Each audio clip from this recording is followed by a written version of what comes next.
Hello, everyone. I'm pleased today to have with me Jonathan Pageau and Pageau Vervaeke, people that most of you, many of you, not all of you, will be familiar with.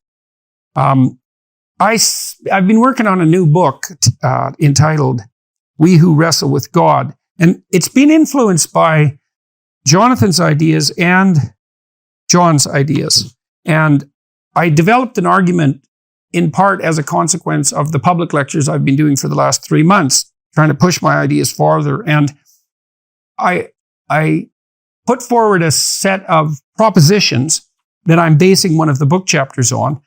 I wrote it as an outline, and then I think it's solid. I've been testing it when I've been speaking at universities as well to diverse audiences of specialists to see if they'll object to it, because I think it's actually quite radical. And I sent this group of propositions, or this list of propositions, to Jonathan and John a month ago and we've been going back and forth. And I heard Jonathan was coming to town to do a talk with John, and I thought, hey, that's a good opportunity. We could get together and walk through these propositions, because I'd like to see if they're solid, because if they're solid, well, that's good. And if they're not, I'd like to find out. And so we're going to do this a little different. This is going to be a little different than many of the conversations I've had, because it'll have a bit more structure. And I want to read the propositions. There's, I think, about 15 of them. And I want Jonathan and John to comment on them, to tell me where they agree, to tell me where they disagree, to tell me what they don't understand, and to see if I can, learn something as a consequence. That's kind of the hope. And so we'll start with this first proposition. To see the world, we must prioritize our perceptions.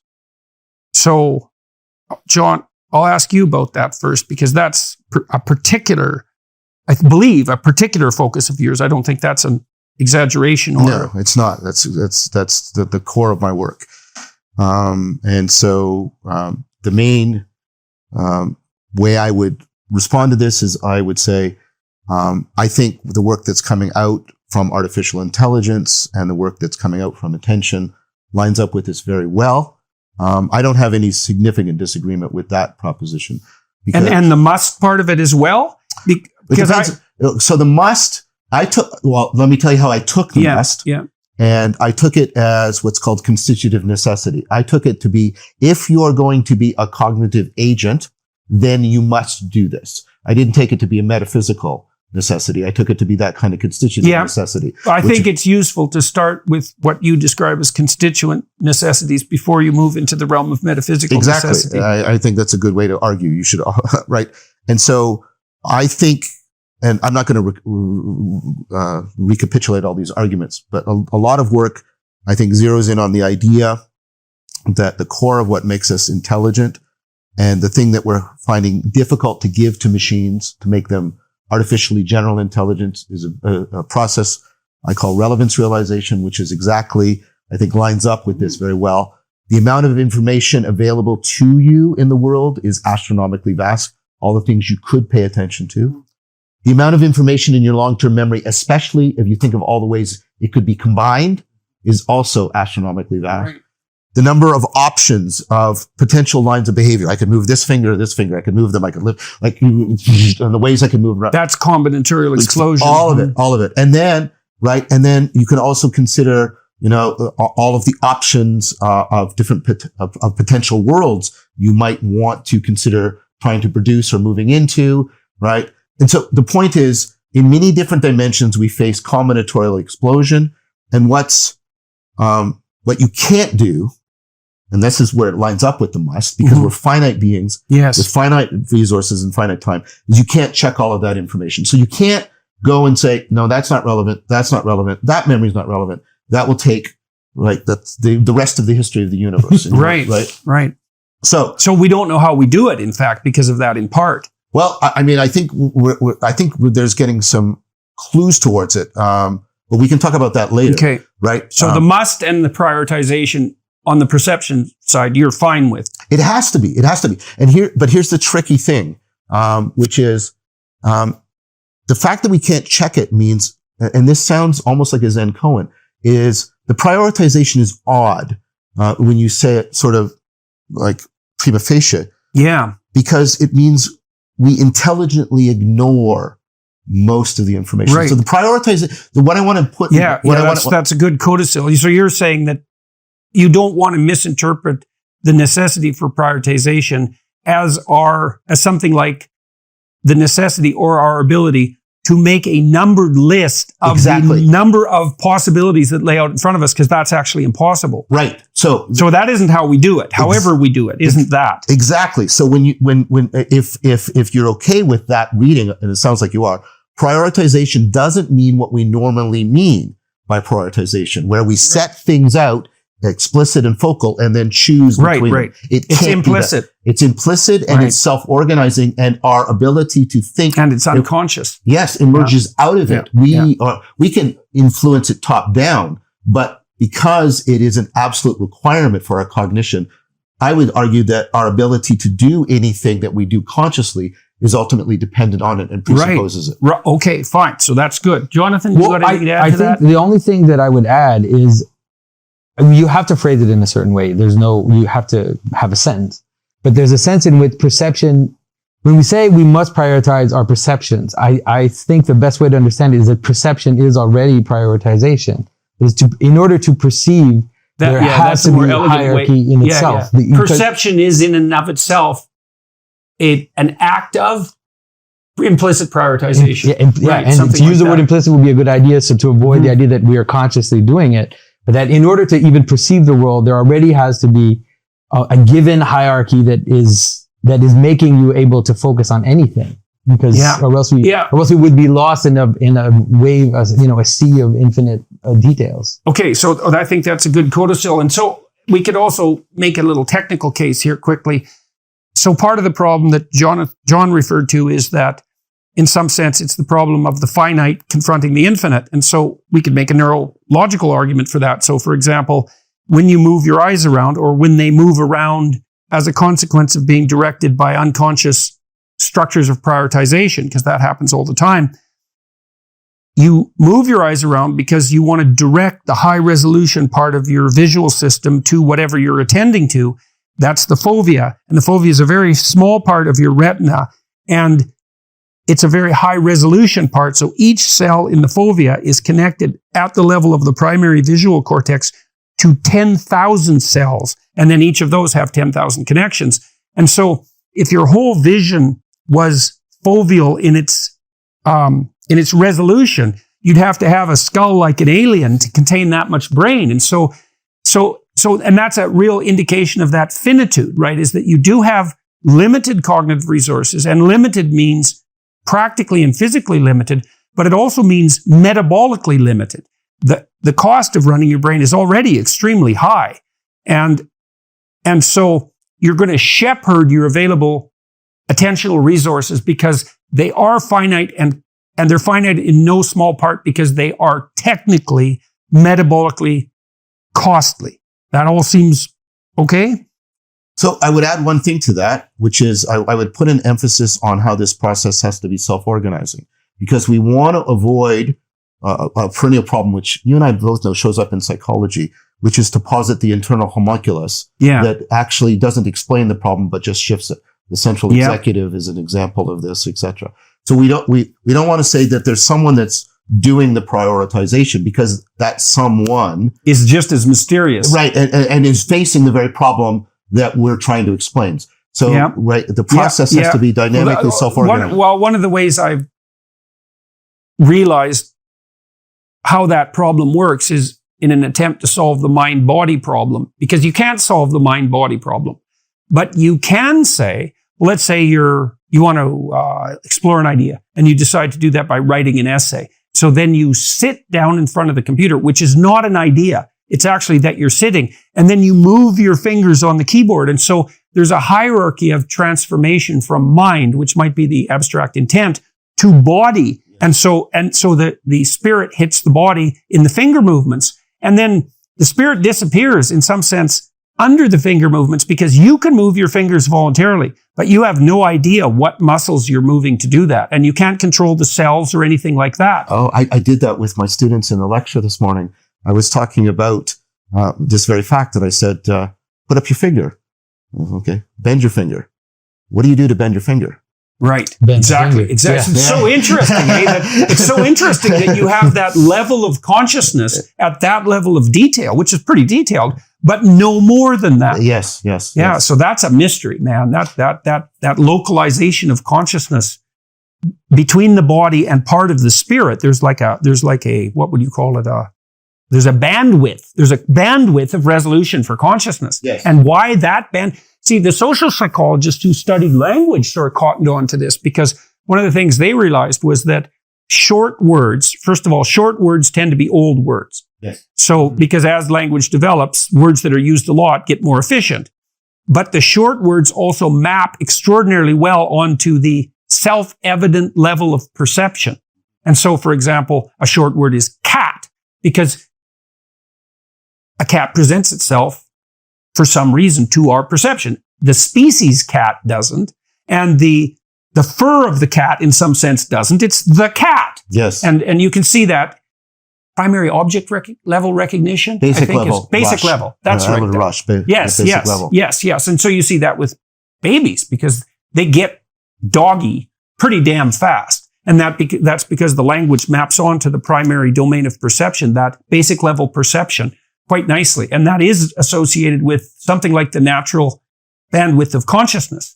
Yeah. I would say that lines up with, if Rush's explanation is, you're getting the best trade-off between differences between category and similarities within categories. Right. And then the question is, what does best trade-off mean? Exactly. And and for me, that'd be a little bit of, I guess, a nuance I'd want to put onto the prioritization, because the prioritization sounds very much sort of like an imposition.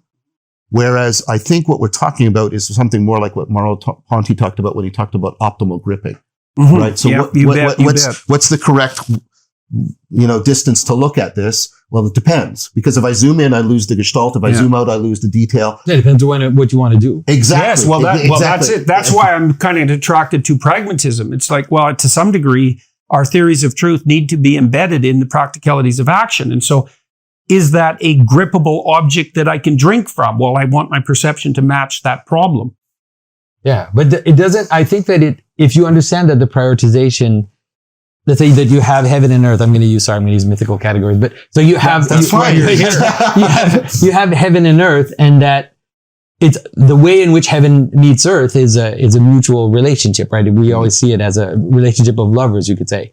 So it's not, the prioritization isn't just about an imposition from above, but it's about the manner in which that which is above, let's say the hierarchy, is able to encounter the potential in which it's... We were talking about that last night. So Jonathan made this funny joke last night. We were talking about Sam Harris, and Sam Harris has this line of argumentation where, and he used this on me, where I interpreted a biblical story and then he interpreted a recipe. Yes. And he said, well, look at all the interpretations. And that is a problem of semiotic drift. Yes. Well, it's also a problem of this horizon of infinite possibility. There are multiple interpretive schemes. Yes. So Jonathan said he'd like to do a video where he shows that a recipe is actually necessarily embedded inside a mythological framework. And we started to talk about that, because imagine, well, the recipe implies that you need to make an edible meal, that you want to make an edible meal, that you're going to serve it to family and friends, that's part of a kind of communion, that you think that's a good thing, that's worth spending time on, that serves your family and friends, that's maybe nested in something like an ethic of service to the community. Like there's a whole network of purpose. I would add more to that. There's all kinds of implicit assumptions that I can capture in a sequence of propositions, procedural skills that are not completely capturable in words, and that those procedures and skills can also map on to the particular virtues and skill, that people are bringing to it. Like, it's like most things can't be solved by a recipe. And yet, so a recipe is a significant cognitive cultural achievement, and we don't recognize and we tend to overgeneralize the things we think for which we can provide recipes. This is one of the, that's an algorithm issue. Yes, exactly.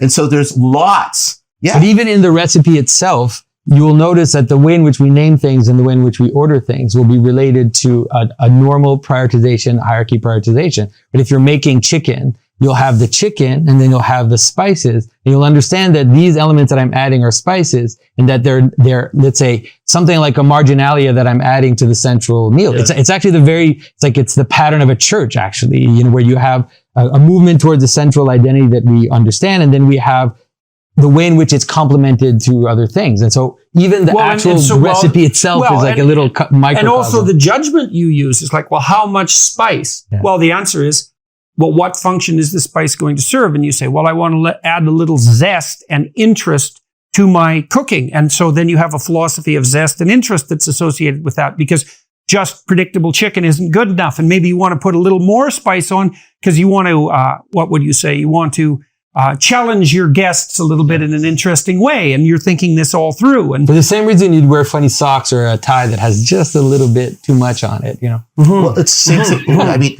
that's actually a feature of general problem solving. Like when people are solving a problem, especially if they might get the wrong frame, moderately distracting you from the central concern is an optimal way to exactly. You need to do that. So what I'm hearing both of you say is the prioritization is really a multi-dimensional optimal gripping. That's right. We're constantly trading off. Okay. Well, then we can also expand on that to some degree, because multi-dimensional and optimal brings a lot of other concerns into it. So imagine that one of the principles, and Kant moved towards this with his theory of universal ethic in some sense, although I think I hesitate to criticize Kant, but I think that there's a deeper explanation for what he observed is, well, how should I treat you? Well, that's a complex question, but one of the constraints is, well, what if we meet 100 times? So we're going to establish an actual relationship. So however I conduct myself in the present moment has to be in accordance with a value hierarchy that takes into account the desirability of our mutual interrelationship into the future. And that produces a very serious series of, I would say, often intrinsic constraints. So I can't be too insulting. I can't be too unwelcoming. I have to offer you something approximating a true reciprocity for the thing not to degenerate. And all of that. And I would say that also governs how you cook for someone if you actually want to make friends. So it's like treat other people as you would like them to treat you. Yeah. And it's pretty funny that that's the intrinsic ethic in a recipe. And so that's such a funny argument. Okay, so let's move to the second presupposition. To act in the world, so it's kind of a corollary with the first or something equivalent. To act in the world, we must prioritize our actions. I don't think we probably have to cover that, right? Because it's perception is an action already, because you have to move your eyes and orient your head. And optimal gripping is an action. Yes, exactly. Right. So I think that goes with it. Right? Yeah. Okay. So we'll leave that. Okay. Now this is a nice switch, I think. Any system of priorities is a structure of values. And then I sneak something in, an ethic. So I'm kind of defining ethic as something approximating perhaps an it's like a game. It's an internally consistent hierarchy of value, but it's going to have to be iterable in the sense that we already discussed. So that's kind of what I'm defining an ethic as. Okay. And then you could also think of it as something that's embodied. So when you're watching someone on a screen in a movie, say a character, they embody an ethic. That's what makes them interesting. It's a whole structure of value, and they're acting it out. And it's a system of priorities of perception and action.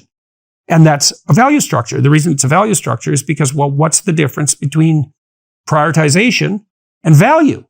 You prioritize what you value. And so I think the difficulty I have is if you use the word ethic, because the word ethic is so charged with morality and also the way that we're supposed to act between each other, then I think it can be a little bit misleading, because value is great. It implies good. It seems to, I think good is fine. That is the good in the sense that there's also a good glass, which has no moral bearing at all. There's a good way to walk down the hall, which is not a moral question. There's a good way to fish, but these are not ethical. Well, maybe they are. Maybe. But I think that's maybe the little place where I would wonder about. Yeah, so that's a terminological problem in some sense, right? Well, it is. I don't know. What do you think that it seems to, as the word ethic seems to imply interpersonal relationships more? Yeah, the word ethic has been reduced to the moral interaction. Ethical. Yes. Whereas typically philosophers will use the term normativity to be a much more general term for the idea that there's a governing principle for your behavior. Okay, so I'll have to make sure I clarify that when I read about this. But I was also thinking about, common fictional tropes in popular culture. So if you're watching a mafia movie, one of the things that's interesting about a mafia criminal, as opposed to just your ordinary criminal, is that he's not entirely chaotic, right? He abides by the mafia code. So he's loyal to the certain code. Yeah, he's loyal to a code. So it makes him a quasi-ethic actor. And I would say, well, the mafia character does embody an ethic. And I'm kind of struggling for a word that isn't ethic. You might disagree with the ethic. No, but I think it's because, I think you can actually take this a lot further than just a mafia person. I think there's a way that you can be a good mass murderer. That in the sense that you have discovered the hierarchy of values, things you need to value in order to become a good mass murderer. And now you're engaging in them towards that hierarchy of values. There is you could say there are satanic hierarchies. The Columbine killers, for example, were doing exactly that. And most of the mass shooters, there's a contest going on. Yeah. They know about each other. They're often, in fact, one kid who was planning to do this wrote me really? 6 months ago. He had a 50-page manifesto ready and the weapons. And he watched this YouTube video discussion I did with Warren Farrell, and where we touched on this issue. And he decided that there was seriously something wrong with him and that he should get some help and not do this. But he was in contact with one of the people who went out and shot up a high school. They had been contact online. So he was that far away from it. Yeah, but so there is this. It's not you can have a chaotic criminal who's completely unpredictable, but then you don't have much of a plot, right? He's not an interesting character. He's going to get caught really fast. Well, there's that too, right? The far more interesting ones have an ethic. Now, it's not an ethical ethic. Right. So that's why the word ethic is difficult, because you could say that ultimately what's going to happen is that there will be a hierarchy of value systems that will be more related to the good in the classical sense. That is Plato. Exactly. This is Plato. Exactly. And this is Plato's argument that nobody willingly does evil. Everybody does what they conceive to be a good in some fashion. Yeah, you see that in Dante, you see the same, his whole movement. He even talks about how the people in hell, everybody is there because of... I'm reading the Divine Comedy right now. That's wonderful. Yeah, it's great. Everybody who is there because of love for a good, even if they love the good too much or they're mistaken about, let's say, the actual ultimate value of that good.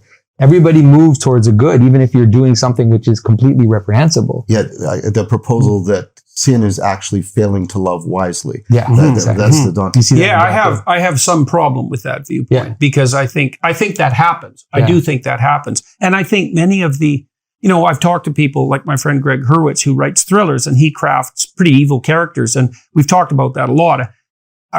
An evil character with an ethic, so like a misplaced love, is a very interesting character. But then there's the other sorts of characters that are more Cain-like, because Cain, his spirit, the spirit that's expressed in that story, he isn't aiming at something that's good. He's aiming at getting away with lying to God. He's aiming at getting away with making insufficient sacrifices. He's aiming at getting away eventually with murder.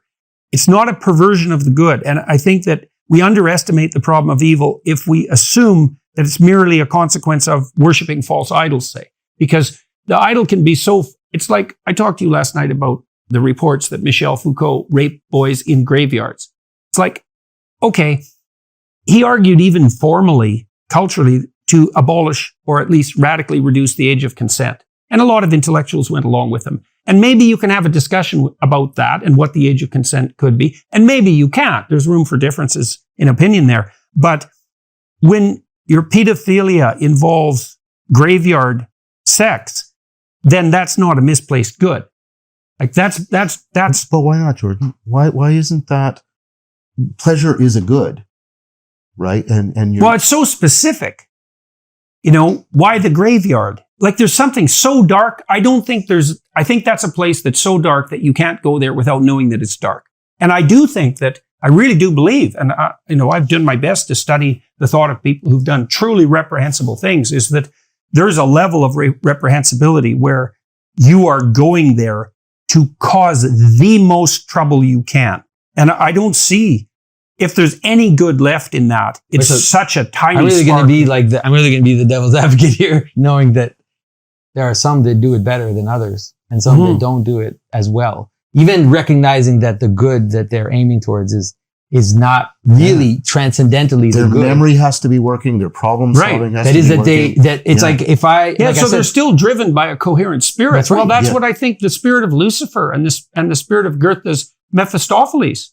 That's and the spirit of Cain. That's a description of that ethic. It does it is a coherent personality. Yeah. And that's why there's so much, well, and Milton as well.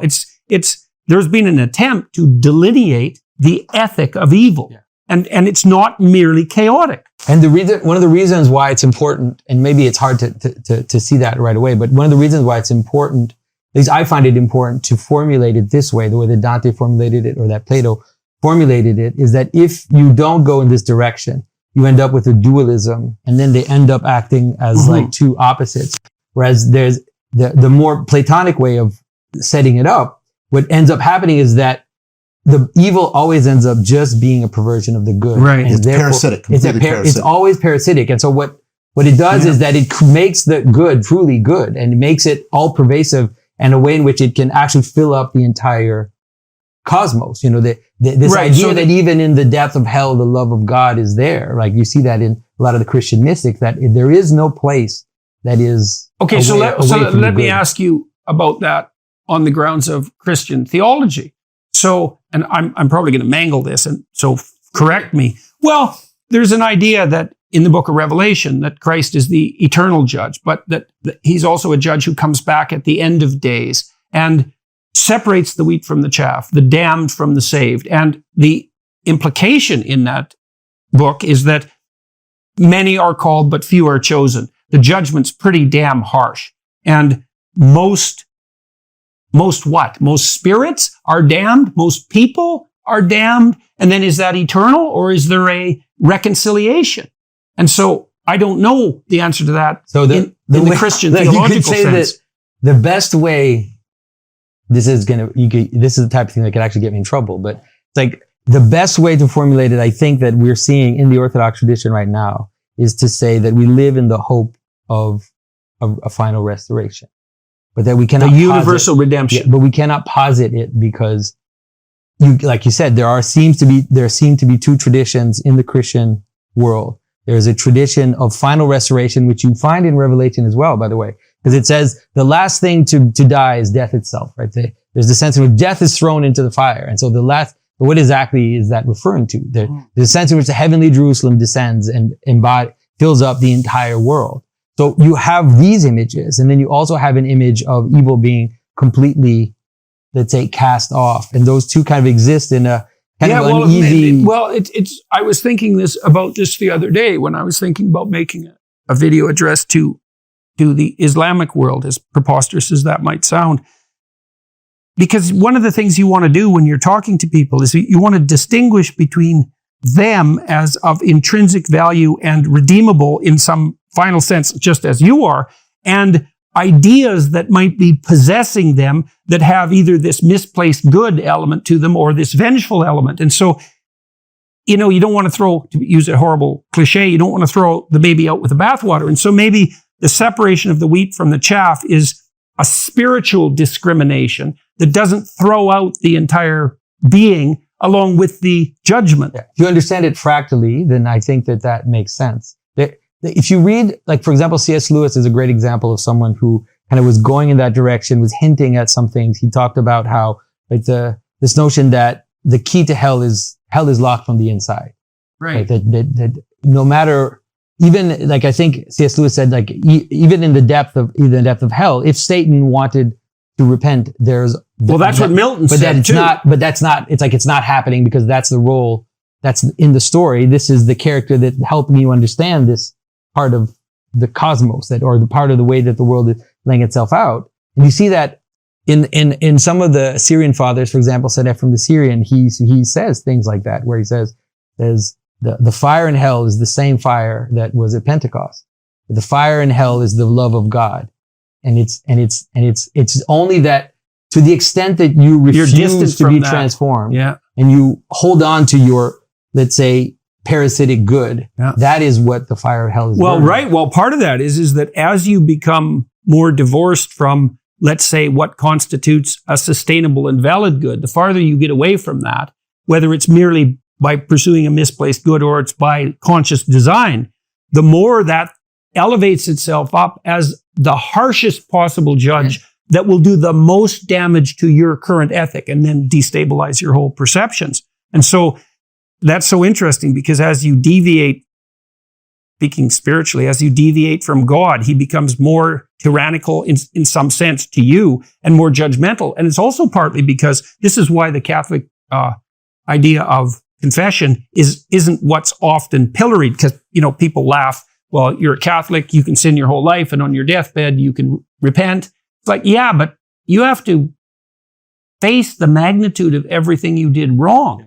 So repentance isn't just, well, I'm sorry. It's like, you're actually sorry. And if you've stacked up a lifetime of sins, what makes you think that you're going to have the moral wherewithal on your deathbed to confront that without anything? Well, it's just absolute existential terror. There's no easy out from that. So, Sorry, we're on a whole other thread there. No.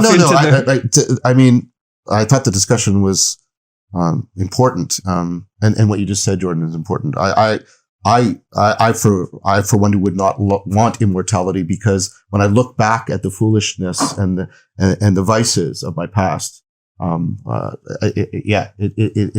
it's hard. People who think they could just sort of sin and mouth a repentance. I don't think that's. Well, they also think they can, in some sense, pull one over God. Yeah. We'll abide by this rule that we'll never use religious language when we can use any other kind of language. No. I know you weren't objecting to that, but I think it's a good principle. But I'm happy to talk about it. But I don't. Well, let me say, there's something underneath the religious discussion that is sort of a central concern to me at this point. And I'll invoke Kant. Kant writes the three critiques, right? The critique of pure reason, practical reason, and judgment, right? And Habermas makes a great point of this. I'm coming to the point, which is, since Kant, we don't have an integrated normativity. We have three autonomous spheres of normativity around the true, the epistemic, the good, and the beautiful. And what Kant did, and one of the problems of modernity, and this is Habermas's point, is he made a very strong case for the autonomy of each. Right? Beauty is beauty. So that's partly why you objected in the way you did when you emailed me back. Because exactly. I was talking about an ethic that would unite, and you said, well, it's differentiated, true, beautiful, and good. Right. My response to that would be something like, well, whatever God is, fundamentally ineffable, so we'll make that we'll make that clear to begin with.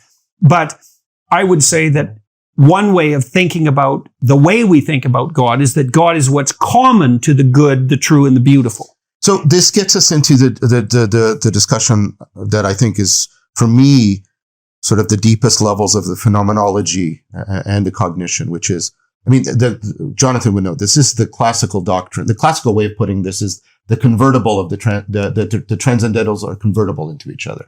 So somehow the true and the good and the beautiful are one, but not mathematical identity. This is really important. It's not like you can, right? And so, Aquinas wrestles with this. I've been reading Maximus, by the way. I think you see a reflection of that in the idea of the Trinity too.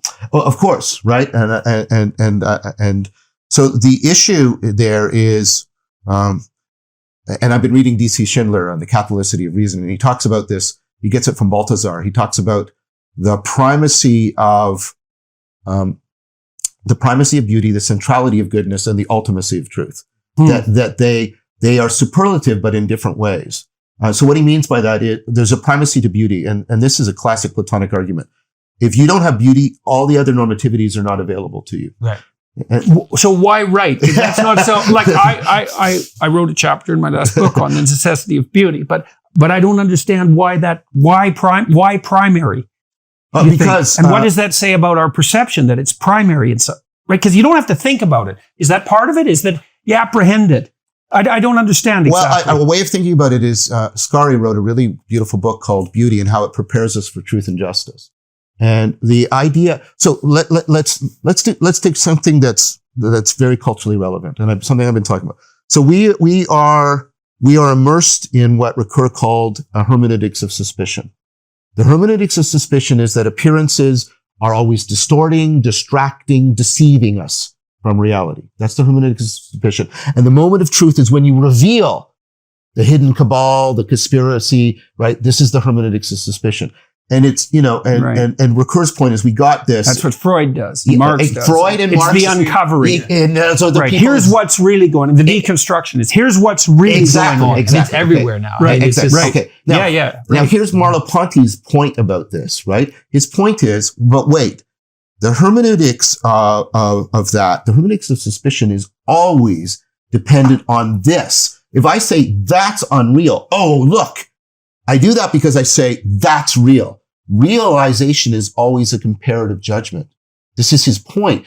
So does he accept the notion that there is something? Because one of the things you see in the postmodern types, and I was looking at Richard Rorty's work the other day, and he seems to buy the postmodern idea that everything is just a network of linguistic representation and that there is no real beyond that. That's Dylan's critique of that being semiological reductionism. All you do is transfer all the markers of reality onto properties of the text. And then you prevent the text from being subject to the very criticisms you're making of reality. Yeah. Well, that seems credible to me. Okay. So it was Merleau-Ponty accepts the reality of beauty. Right, exactly. Because think about what this means. If the hermeneutics of suspicion is, right, that appearances distract us, deceive us, distort. Right. There has to be something under that. Right. And beauty is when appearances disclose reality. That's right. Yeah. And that's what I believe that. That's the artist. That's the artist take, or that's the liturgical take, or it's the beauty of a church, or the beauty of an icon, or it's the notion that God, or ultimate reality, or however you want to phrase it, is disclosing itself to us, and that appears to us as the connection between that which we encounter, these pattern beings that we encounter, and what they reveal to us about the other transcendentals. Well, when I wrote this chapter, which is my favorite chapter in both books, it's try to make one room in your house as beautiful as possible. And so it's this sort of step behind, well, order your room first so that it's just not cluttered and idiotic and running at counter purposes to whatever your purposes are, a reflection of your internal chaos. Get it orderly, but that's not good enough. The next thing is see if you can make a relationship with beauty, which is really, it's really, people are afraid of that, because I've watched people try to buy art and they're terrified of buying art. And the reason is because their choice puts their taste on display. And if their taste is undeveloped, then their inability to distinguish between a false appearance and the genuine reality of beauty is immediately revealed to people. So they're terrified of it, but they're also equally terrified of beauty. So let me tell you a story about this, if you don't mind. I bought some Russian Impressionist paintings for my father, and I liked them a lot. This particular artist, the Russian Impressionist style is like the French Impressionist style, except it's a lot rougher. The brushstrokes are thicker, and so it's lower resolution, but it's equally beautiful in terms of palette. And I have a variety of paintings. If you get some distance from them, they just snap into representation. So lovely. And so I sent my dad like 8 of these paintings. And my mom took one look at them and she said, those are not coming out of the basement. And my mom is a conservative person. So she's not high in openness. She's not that interested in ideas. And and her aesthetic sense isn't sophisticated. Now, my mother has a lot of lovely attributes, but my dad and her differ in that. And so he loved these paintings, and then he made these frames for them. And then he brought one up, and my mom tolerated that. And then he brought another one up, and then she tolerated that. And then like all 8 of them eventually made it upstairs. And then a few years later, I was there, and she told me how much she loved the paintings. But they really set her off. And I think it was partly because, well, if imagine you're comfortable in your canonical perceptions of objects in some sense, and then the Impressionists come along and say, you could look at that whole landscape as if it was nothing but the interplay of color. And we forget how radical that is. I mean, those paintings caused riots in Paris when they were first showed, Impressionist paintings. And that's what my mother was reacting to. It's like, oh my God, there's a whole different way of looking at the world. I don't want to see that. And it's an invitation to that which is beyond the triviality of your perceptions, let's say. But it's to think that there's nothing about that that's worth being frightened of or challenging. You don't understand conservatives if you don't see that.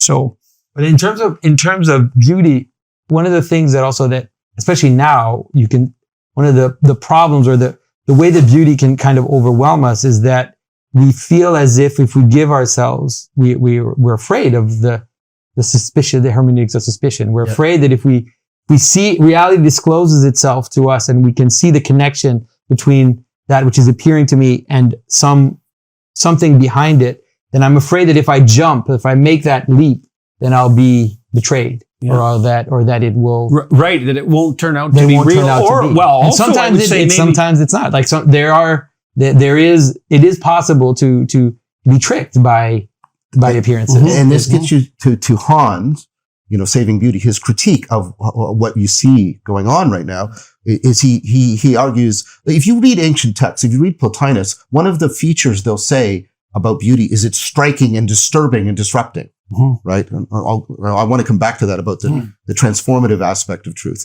but right, the transformative theory of truth. And Han talks about, what we've done, right, and he talks about it in other books too, is we try to reduce the beautiful to the smooth, which is the ease at which we can consume something. Yeah, like the smooth outer cover of a car. Exactly. Right. 1 pixel resolution. Yes. Mm-hmm. And because what that does is it gives you, and I'll use this word deliberately, the veneer of beauty, but while protecting you from the hermeneutics of suspicion. Smart. Yeah. Right? You see that? So what we do is, and then he says, and pornography is the primary example of that, because what you do is you remove all threat, all mystery, all otherness from the person. So there's no way they can strike you or disturb you. There's no way reject you. Right. Yes, exactly. And so pornography is an example of the smooth completely overtaking the beautiful and being misunderstood as the beautiful. But if you gentlemen are in agreement with that, what that means, that's my answer to why the primacy of beauty. Because if you do not get that ability to, and I want to use this word in two senses. Sorry, please go ahead. Then I'll ask. Yeah. I want to say through the way I'm saying, like through my glasses, beyond and by means of, if we can't properly get a moment where we can see through appearance into reality, we are locked into solipsism and skepticism. Mm-hmm. You need a primary move. Right. And if you do it rather than it is called to you, then you are trapped, right? You need something that calls you from beyond appearances so that you can properly align appearances to reality and you realize that's why the primacy of beauty. So is that the ontological calling you out of epistemology?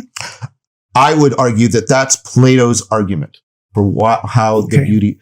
So when you say, so I've thought a lot about the relationship between love and truth, and I think love is primary and the truth is the handmaiden of love in some sense. But so there's a primacy there. I would say the primacy of love, but you're making an argument for the primacy of beauty. And so are they contradictory arguments? No, not at all, because Plato's view of love, and you have to be careful because Plato is taking the Greek notion of eros and he's trying to bend it.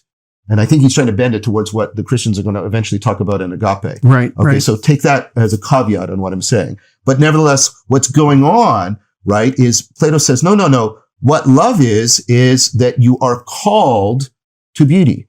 And let me just try and show you. Give me a sec because there's a connection. Yeah. Okay. So this will sound like, where's he out of left field, but like truth, rationality. Most of the cognitive biases, in fact, there's a growing argument that a lot of the cognitive biases, confirmation bias, blah, blah, blah, blah, a lot of them are actually aspects of the my side bias. Egocentrism. I won't make that argument here. I think it's a good argument.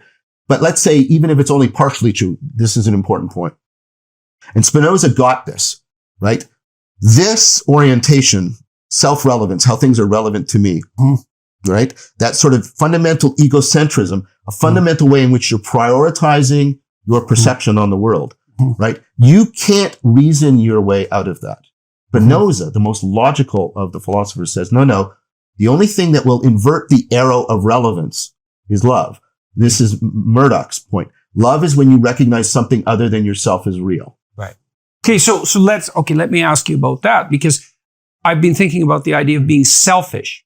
Yes. Psychopaths are selfish, but they also betray themselves. Yes. Because psychopaths don't learn from experience, and Yes. they doom their future selves. Yes. And so I kind of wonder if the love that lifts you out of this self-orientation, what it does in some sense is that it's the way you see the world. If you see beyond this narrow selfishness, because I don't really think there's any difference technically in me taking care of the multitude of future selves that I will become and me treating you properly. I totally agree. Okay, I think fine. your relationship to your future self is ultimately an agapic relationship. And I think that's the only way you can deal with a lot of the empirical research. Okay. So you do. Yeah, yes. Why the empirical research? Because then? I think the empirical research shows that, I mentioned it in the Cambridge talk that I sent you the link to, right? What if you do this? This is one instance among many experiments.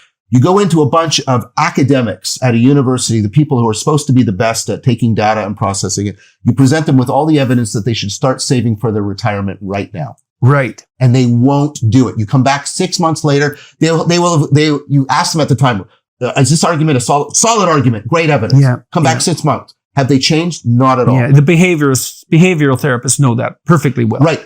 Yeah. But if you do the following, you say, I want you to imagine your future self as a family member that you love and care about. Right. Right. They will start to save, and more importantly, the vividness of that imagery predicts how well. Well, that's so cool. Look, this program that we worked on, future authoring program. Yes. Well, it's predicated on the idea of developing a love for your future self. So it's an exercise. It's a real sense. It's like here, and it's the ethic that's underneath it. Although this wasn't particularly conscious in my mind when I built it, was knock and the door will open. It's like, okay, let's play a game. You get to have what you want and need. But the rule is, first of all, you have to accept it. And second of all, you have to specify it. And so, but let's just play it as a game. Yeah. If you could envision a future that would justify your suffering, that's a really good way of thinking about it. Justify your suffering. What would that entail? And then I make it practical. It's like, well, what do you want for an intimate relationship? How do you want to treat your family members? What sort of job or career? Like I break it into 7 practicalities, to nail it down to the ground. And I do believe that, one of the things we found, we thought, well, what predicts whether or not this works? Because it really works. We dropped the dropout rate of young men at Mohawk College, 50%. It should. Well, it did. Yes. And it had the biggest effect on those who were doing the worst, which is not very common for psychological interventions. But the only thing we could find content-wise that predicted how well it would work was number of words written. And so my sense was, well, that just was an index, a rough index of how much thought they put into it and how vividly, and then it would be, did they treat their future self with some love, like genuinely? And then did they differentiate that so it wasn't just an abstract mountaintop conceptualization? So, but let's add one wrinkle that brings the beauty thing back. Because you go back and ask them, why didn't you pay attention to your future self? Before. Well, sometimes people don't think they could. They have no idea that that's even a possibility. That's, I don't deny that. Yeah. But overwhelmingly, people said, I don't want to look at that person because that's me, old and ugly. They're afraid of it. Yeah. And it's an aesthetic judgment. It's an aesthetic judgment. Right. And what you have to do is get them to reform it. But what if that's an old... It's a shallow aesthetic judgment. Yes. That's right. Exactly. My wife, she does portraits. And one of the things that's really interesting about my wife's art is she will look at, she's like Goya, although, Goya is Goya, obviously. But one of the things I really found striking about Tammy is she did a very detailed picture of my daughter's surgical wound. And that's not an easy thing to look at, right? Because you don't want to look at that. But that also ties in with the ideas we've been discussing about the fact that, so in the story of Exodus, when God tells Moses how to stop the Israelites from being bitten by poisonous snakes, he insists that they have to look at what's poisoning them. And, well, I think that's the crucifixion message, it's the mystery of the crucifixion. You bet, right. All these images that we have, like the beauty of Christ's wounds, all these things which sound so completely pathological. To many people, if you can understand them properly, you can understand that's you have to gaze on that which most threatens you. Yeah, there's a verse, and then you say, well, this inadequacy of vulnerability that characterizes old age, there's a terror in that. Yeah, and so people won't go there. Right, but what you do is you replace the shallow aesthetic. Right. Don't let the appearances distract you. Right. Let the appearances disclose.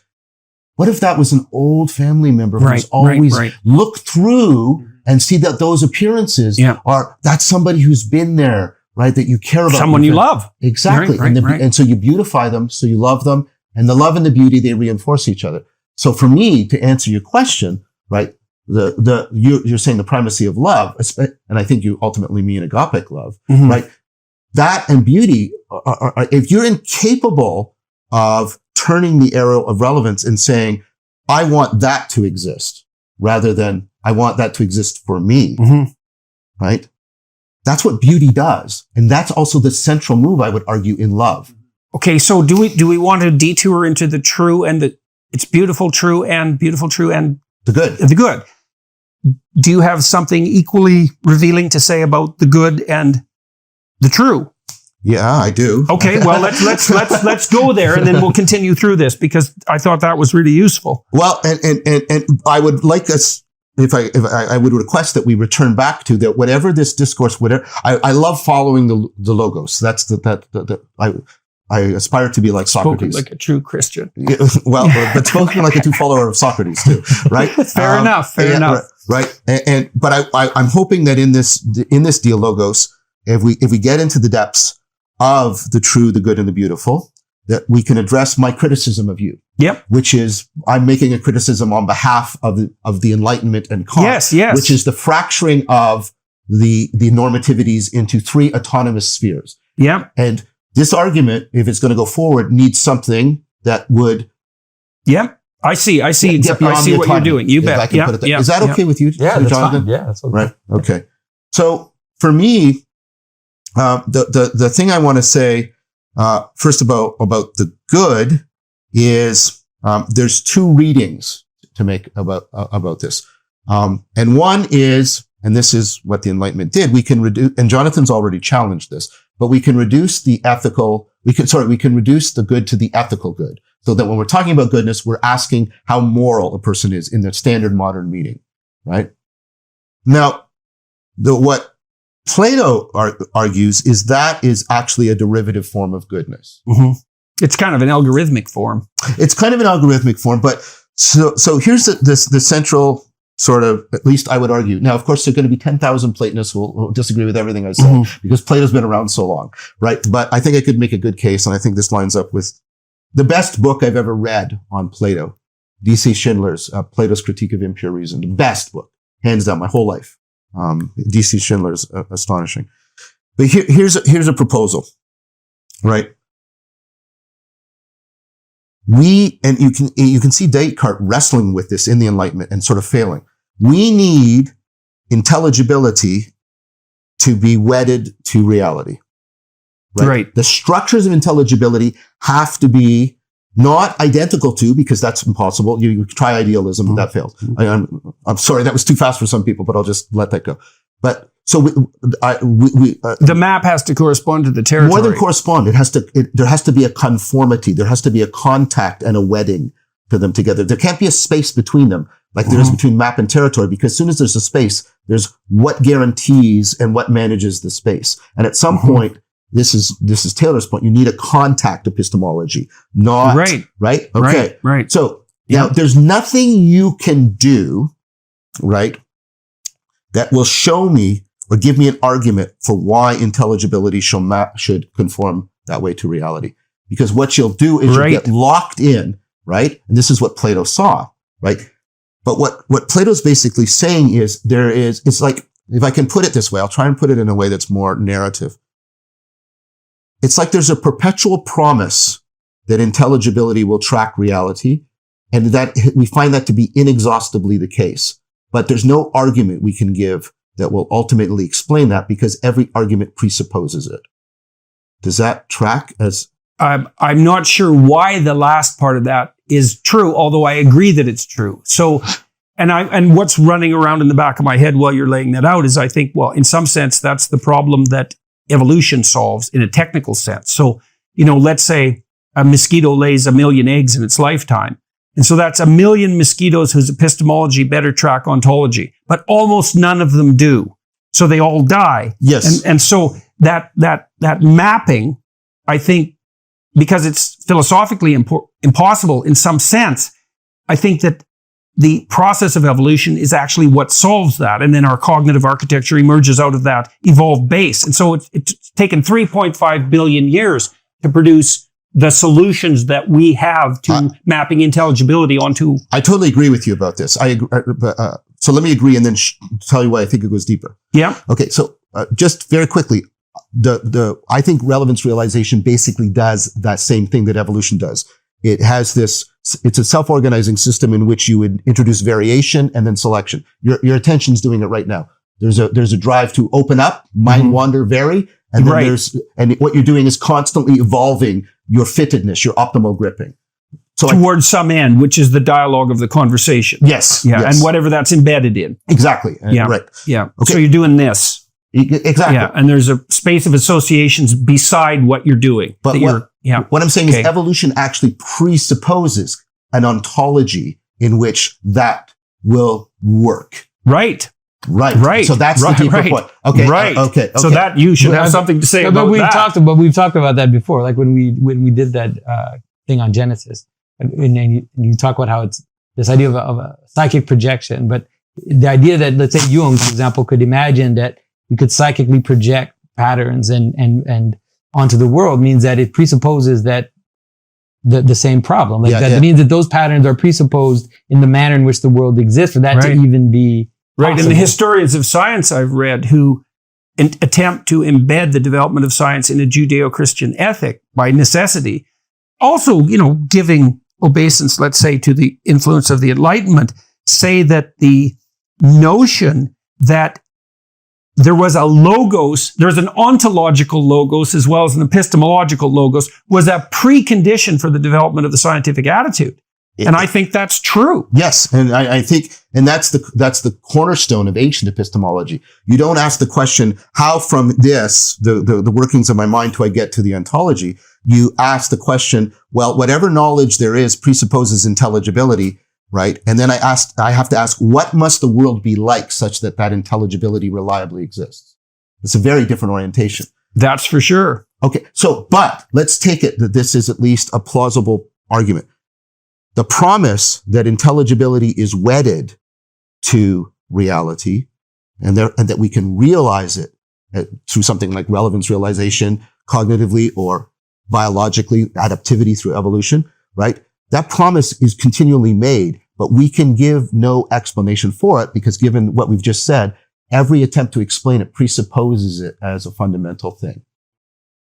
Okay, that seems just fine to me. The fact that the promise is inexhaustibly kept is the good. Is that the good that is referred to in Genesis when God uses the logos to derive habitable order out of chaos and says it is good? Is that the same idea? I hope so. I mean, for me, that's what Plato means when he talks about how the good is even beyond being. Yeah. Because the good makes possible the intelligibility of reality. Okay, well, that's kind of what I'm trying to also drive at in this system of propositions. And that's what I meant, and I hope you took it as a compliment when I said I think this is a Neoplatonic argument you're making. You're doing a lot of the similar moves. Okay. Now, the thing I have is, right, so that's the good, and then is there a way of, and I think Jonathan will have some important things to say. So that's like the a priori structure of being. Before there's actually beings. It's like there's a potential intelligibility even for the finite in relation to the infinite. Exactly. Because and what you can do is you can reject that fundamental goodness. And notice, I can't give you an argument to get you back into it. But if you reject that fundamental goodness, you see Descartes wrestling with this because he tries to, he gets sort of stuck inside the cogito, right? And he's trying, and I think, therefore I am. Right. And he realizes, I could be trapped in solipsism and skepticism. And what does he do? He says, no.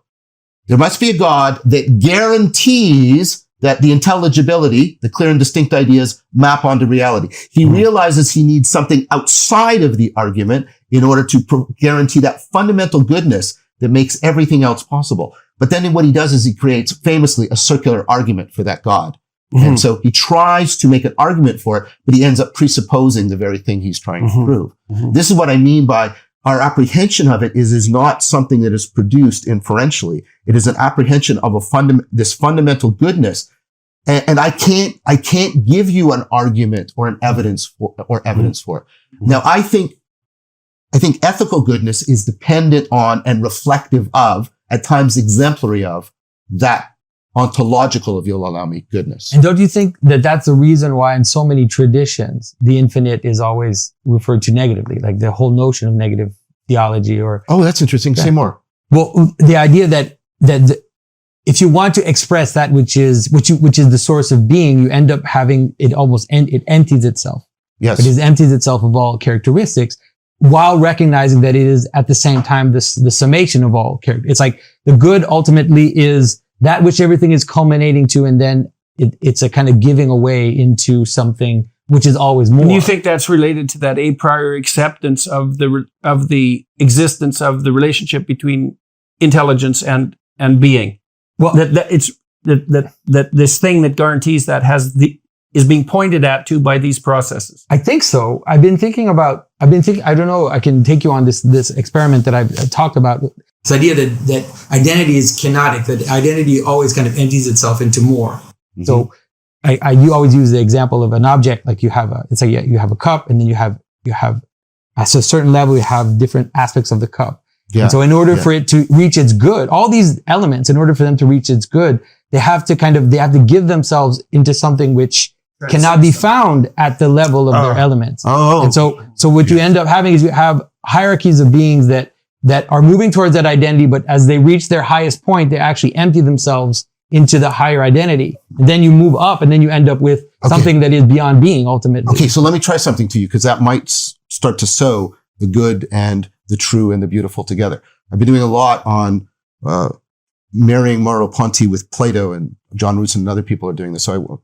But here, like that thing you just pointed out. So Merleau-Ponty's point is you can never completely see any object. So let's just talk, because the number of just even perceptual aspects is unlimited. Which is what Picasso was doing. Right. And then, of course, then there's the imaginal aspects. I can also, all the functions that are implicit in this, all the use, like, right? And then, so one of the things I've been arguing is that if you take a look at Plato, the eidos originally meant the look of a thing, but he didn't mean the look. He meant something like the aspect. And here's what so you have all of these aspects, and they're unfolding inexhaustibly. There's a through, but they don't unfold chaotically. No. There's a coherent through line that runs through them. Right? You get a sense of, as you said, the identity. But here's the thing. That through line is not itself an aspect. No. It can't be. It can't be. Because if you're making a fundamental it's an a priori necessity. Right. And it runs through it. But notice how, right? First of all, that's starting to get us into, a sense of the goodness, because that's the promise being kept. The through line is the promise being kept. It's also a different notion of truth. This is something I want to talk about later if we get a chance. Truth as aletheia, as disclosure, rather than as correspondence. But notice, first of all, how that corresponds to beauty. And think about what Tammy's doing with the paintings. She's, right? Because she's don't stop at this one aspect as the appearance, but open it up. Open up all and see and fulfill the promise. Yeah. The aspects. Even in something horrible. Yes. And maybe that's dependent on your willingness to gaze, which is the story of Exodus and the bronze serpent. Well, and I would say the crucifixion as well. That's really interesting, because Han talks about we've lost the ability to linger with things. And that's why we can no longer if chimps are in the jungle and they come across a decent sized snake, they'll stand at a distance from it, but they will gaze at it for up to 24 hours. And they have a particular cry, which is a snake rah. That's the name of the cry, which they utter that brings other chimps. And so they hate snakes, right? Innately. Yeah. If you show a rubber snake to a chimp that's never seen one, he'll hit the ceiling, but then he'll look. And so they're out there gazing on the snake. It's part of, they're fascinated by it, despite the fact that it's also simultaneously threatening. Yes. And so I think that there's increasing evidence for something like awe. Mm-hmm. It's awe, definitely. Right. Well, that's manifest in piloerection in animals. Okay, but think about what awe does. Awe is a kind of love. And one of the things awe does, which is really interesting, it's one of the few instances where people reliably report a sense of the shrinkage of the self that is nevertheless has a positive element to it. Yeah. Even though they're terrified, they want to follow it through. They want to go into, right? Yeah. Well, I think that's partly. So imagine this. So imagine awe. Imagine piloerection now. So a cat puffs up and, you know, that's the hair standing up in the back of your neck. It's the same instinct. It is. Yeah. And I'm doing work on this with a student of mine right now and how we've exacted the piloerection into aesthetic experience. Right. Okay. So imagine this. Now you're out, you look at the night sky and it's awe-inspiring. And so there's also a call to imitate there. Yes. And so you see the image of Mary, for example, with her foot on the serpent and her head in the stars. Well, she's looking at the stars and so that's the cosmic realm. It's the infinite. And now she's awestruck by that vision. And then in order to adapt to that vision of the infinite, you have to imitate that which instills the awe. And that's represented by her foot on the serpent. Oh, that's cool. Yes, that's for sure. That's where, there's literally hundreds of Renaissance images of that. Mary, head in the stars, foot on the serpent. And I've been thinking through this awe issue and it has this interesting association with beauty. But you can imagine that when a cat dances sideways and piloerects, it's trying to look larger. It's trying to look as if it can overcome the predator. Well, that's what awe does to us, is that when historically, evolutionarily, what we did when we felt awe in the face of a predator is we felt compelled to imitate the predator so that we could become ferocious enough to overcome the predator. That's interesting. And so that's that call to an expanded being that Jung would associate, for example, with development of the shadow. It's like when you look at something brutal, that really terrifies you, it has to call that capacity for predatory behavior out of it, that monstrous capacity. Now, it should be integrated into the kind of ethic that we're describing, but you're not good if you're harmless. It's way more than that. And that awe in the face of what's catastrophic is a call to be more than the catastrophic thing, which certainly makes you monstrous in a sense. Well, that's really interesting, because it's also it also produces sort of increased seeking of others, which makes sense because one of the ways we can make ourselves band together, and then that seems to get exacted into I don't have to be big, but I can connect or participate in something. Right. And then you get reverence as opposed to just raw awe. What's really interesting, just to supplement your argument, and this is work I'm doing with Hong Yu Chen. If you they have a device now that will actually cause people to have chills, the chills up and down their spine. You run cold water up and down in the right way.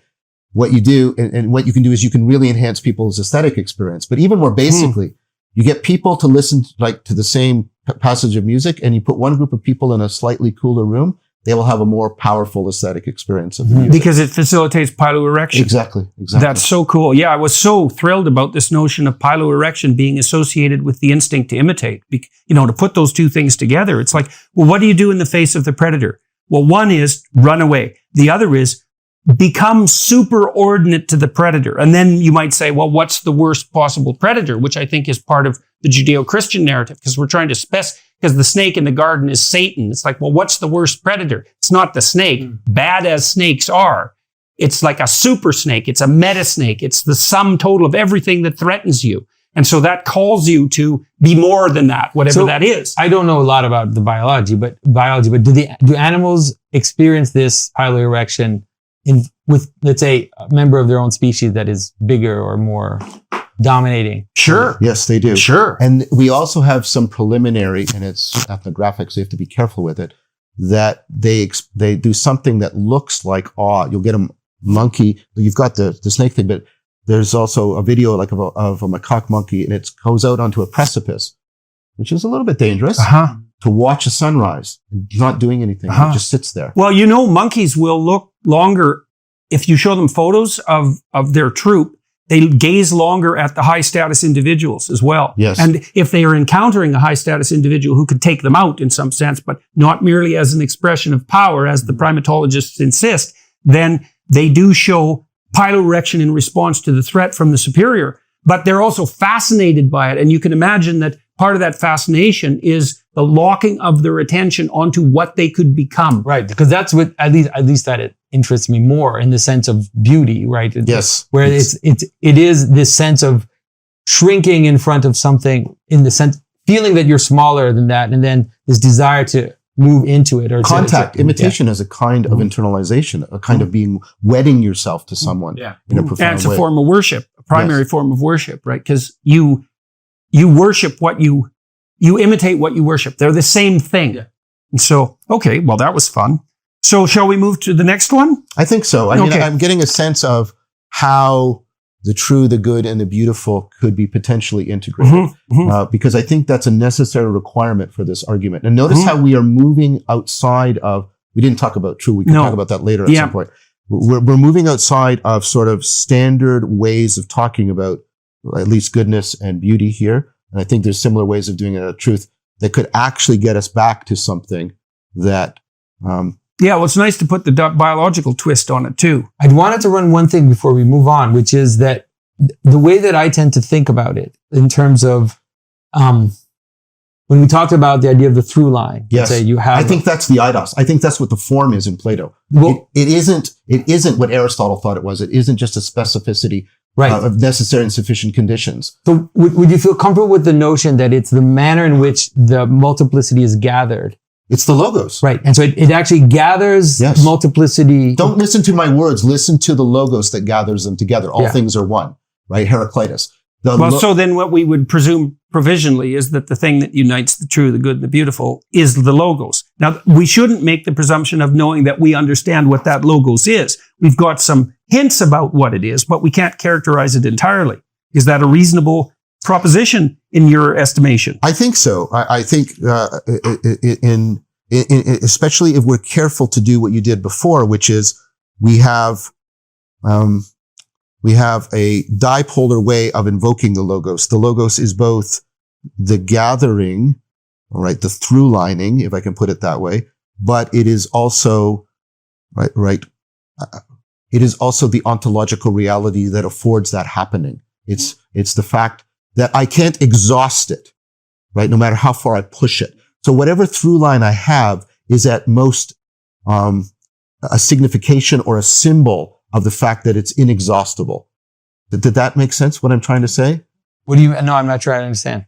That the through line is the significance that it's inexhaustible in the manner in which it points up, or in the manner in which it inexhaustible like this, or inexhaustible in the manner in which it's the fact that intelligibility between representation and actuality remains regardless of how far you push it. So that would sort of be like the notion that the universe is logical, logos-based, essentially. And that we're not going to run out of that. But it's not going to be logical in the modern sense of a complete system, even though Gödel tells us you can't reduce it to an algorithm. Exactly. So this is what I mean by saying I don't think of the form as like a standard Aristotelian essence, at least how it's been taught to me, which is a set of necessary and sufficient conditions.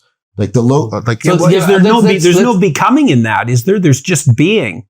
Well, right, because becoming implies transformation of something that's algorithmic, but in a manner that doesn't escape from the logos. And I mean, I think that's how reality constitutes itself, and that's part of the solution to the scandal of induction. It's like, no, you can't predict with 100% certainty what's going to happen next, but what will happen next, despite its unpredictability, like the next note in a symphony, is still predictable. Exactly. This is what I mean about the good.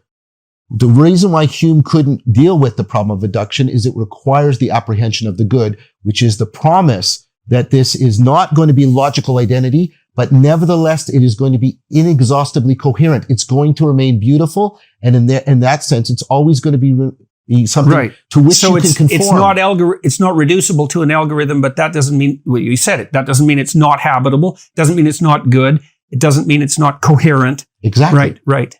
And your example, the music, which John Russin used, the musicality of intelligibility is, I think, the best way to think about it. Yeah, I think so too. I think that's I actually think that's why we like music. Yes. Because I think that music is actually the most representational art form. Because for a variety of reasons. First of all, we don't see objects, we see patterns, and we interpret some patterns as objects. So patterns are primary. Then we're looking for the harmonious interplay of patterns. And then it's not strictly a causal relationship because the music is governed by principles, but it's not formally predictable. Otherwise it gets boring. Exactly. Right? So you see that, I think, most particularly, I've experienced that most particularly with Bach's Brandenburg concertos, which have this amazing continual unfolding that's so logical, it almost appears mathematical, and yet it's unpredictable, and you don't know where it's going to go. Exactly. And it goes there and you think, man, that's just right. Yes. So yeah, and so you could say that about pretty much everything that exists. That is that I like the glass because it's just easy. So the idea is that there is a through line in this glass, but the through line goes through potentiality, which is indefinite. Mm-hmm. That is, I can encounter a million glasses in my life, and they will all be different. Well, that's like the realm of musical possibility. Exactly. But they all end up being predictable to a certain extent once I grasp it. Like when I see the glass, I recognize it, but I couldn't have predicted that this is the glass that would exist. There's a kind of potentiality which is maintained within the identity of the glass, but is not, it's inexhaustible. Right. And when you see that, when you apprehend that, I mean, this is Scari's point, this is being struck by beauty. You see the tree and it's like every other tree you've seen, and yet it's not. It reminds you of the eidos. It reminds you of just what you said. And that's love. I think that's love too. Like in love, in the sense that I've often said love is the capacity for unity and multiplicity to exist. That's what love is, right? That is that I recognize something of you that we have in common, but I also recognize you're completely separate from me. And that is and then both are valued. Those both have to coexist for love to be real. It has to be separation. Well, and communion. To give the devil his due, I would say that's the kernel of good that the diversity types are pushing. We need to recognize the utility of multiplicity. It's like, fair enough. The problem with that is, well, yeah, but where's the unity here? Where's the unity? It's all diversity. It can't be all diversity because then we're in conflict. Yeah. So, and we tend to be, the modern world tends towards radical. They tend to want to change unity to uniformity and then have this kind of crazy exploded multiplicity. Whereas this kind of natural relationship between otherness is exactly this, both recognizing what we have in common and at the same time being kind of fascinated and attracted to that which we have. Well, you think about the reason this conversation works is because we have grounds for commonality in our understanding, but that would be sterile without the multiplicity because we would just run over the same territory. And so, we hope we aim towards the same thing enough so that we can communicate, but I wouldn't like it at all if each of you didn't bring something to bear on the discussion that I'm incapable of bringing to bear on it. So the last thing I want to bring up is, of course, I mean, people are going to say I'm Jesus smuggling, but that's the reason, one of the reasons, or why we can understand that in Christianity, the Trinity is seen as the infinite, is the image of the infinite that we have is a contradictory possibility of absolute unity and absolute multiplicity. And so we just throw those two up at the same time. And we say the infinite is absolutely multiple and absolutely one. And you cannot, without contradiction, and you cannot you can't reconcile that completely, because that is ultimately it's a problem which fractally appears everywhere anyways, because everything in the world has something in common with everything else. Yes. Whether, if it's just being itself. but it also necessarily, it must be different for the difference to There's strong to manifest arguments. itself. There's Goodman argument. Every object is infinitely similar and infinitely similar to every which is other. a restatement of the problem of perception itself. Yes. It's like, well, you've seen a glass, yes, but you haven't seen this glass. Well, how much difference is there? Well, there's an infinite number of differences, as it turns out. All right, so this is quite a switch here, and I think this is a radical proposition. Maybe not, because once you hear it, you think, well, yes, and then you think, well, that's self-evidence. Like, yeah, well, not so quick here. The description of a structure of values or an ethic, subject to the codicils that we've already added, or set of priorities, is a narrative. So the description of a system of perceptual prioritizations and actions is a narrative. What do you think? That could also be representation in image. It wouldn't have to be a verbal description. No, I grant that. Imagistic or verbal description. That is what we regard as a narrative.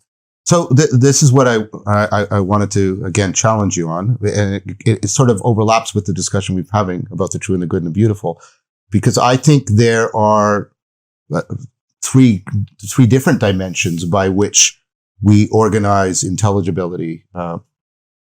So there's the narrative. The example I use is video games. And there's a reason why people are doing the virtual exodus. They're preferring video games over the real world because of the dimensions that are found in video games. So one is a narrative, and the narrative they belong to. Clearly, that's one of the things. So total agreement with that. But there's two other features that are deeply meaningful to them. Not semantic, but meaning in life meaningful to them. One is a nomological order. There's a set of rules that they understand that makes sense of that world, so that they can move around in that world with confidence. Because if they have a narrative, but it isn't undergirded by is that a reflection in the video game of the same through line and mapping of intelligibility onto ontology within that's what I think the nomological but order it's does. a simpler world. Yes. So they can establish that first. Exactly. And so you're saying, okay, so it's a slightly different argument, perhaps, because I said, well, a narrative is a description of an ethic. And you say there's more ways that the world needs to be apprehended than the purely narrative. Yes. And I think that's fine. But does that bear on the argument that the description of an ethic is a narrative? No, because we also describe other ways in which we prioritize our perceptions in things that aren't narratives, that are nomological. That's what we call a scientific theory. The theory of evolution, right, is not a narrative. It's a description of the way things unfold. Or let's say Newton's laws. Newton's laws are not narrative in any fashion. But do you think? Okay, so let me push back on that. Fair enough. And then you could say, well, a set of mathematical axioms and the operations that are derived from the axioms is also not a narrative. And fair enough. So then I would say, and this will get us into discussion about science later, is the intelligibility and the attraction of those non-narrative descriptions of the world dependent on their being nested inside a narrative? But see, and so here's where I'm going to answer you back. I'm going to say they reciprocally require each other. Just like what we were doing with the true, and the good, and the beautiful. Okay, so fine. So is that the same thing as narrative and the scientific description mutually requiring each other? Right, but you can't reduce the one to the either to the. You can't reduce one. You can't reduce the nomological to the narrative or the narrative to the nomological. That's what I was trying to get at. 3 dimensions, almost like a Cartesian graph with 3 dimensions. Right. Okay. You can't reduce if I remove. Right. Because I suppose if you do that too, you run into the postmodern trap, which is that there's nothing but the narrative intelligibility. There's nothing but the narrative. There has to, yes, and there also has to be something. There has to be a space within which we can compare narratives, move between narratives, and learn narratives. Right. And there has to be something that allows us to override narrative bias. You know the research on narrative bias. It's powerful. It's one of our most powerful bias. There has to be something that can kick us out of the narrative bias. So, but I think the way the way that I would phrase it is that the reason why we tend to think, or like even the way that I present it, is that the priority of narrative is because narrative is the embodied manner in which we engage with a structure of values. That is, it's the way that we engage in a structure of values. And so because we see and usually it has is a narrative that embodied pattern is a description of the embodied pattern. I think that I think that it's Because I don't know if it's a story if you act it out. I don't know if it's a story until it's a representation of a pattern of actions. Because otherwise it's more like a pattern of behavior, like, so for example, imagine you watched wolves interacting. Yeah.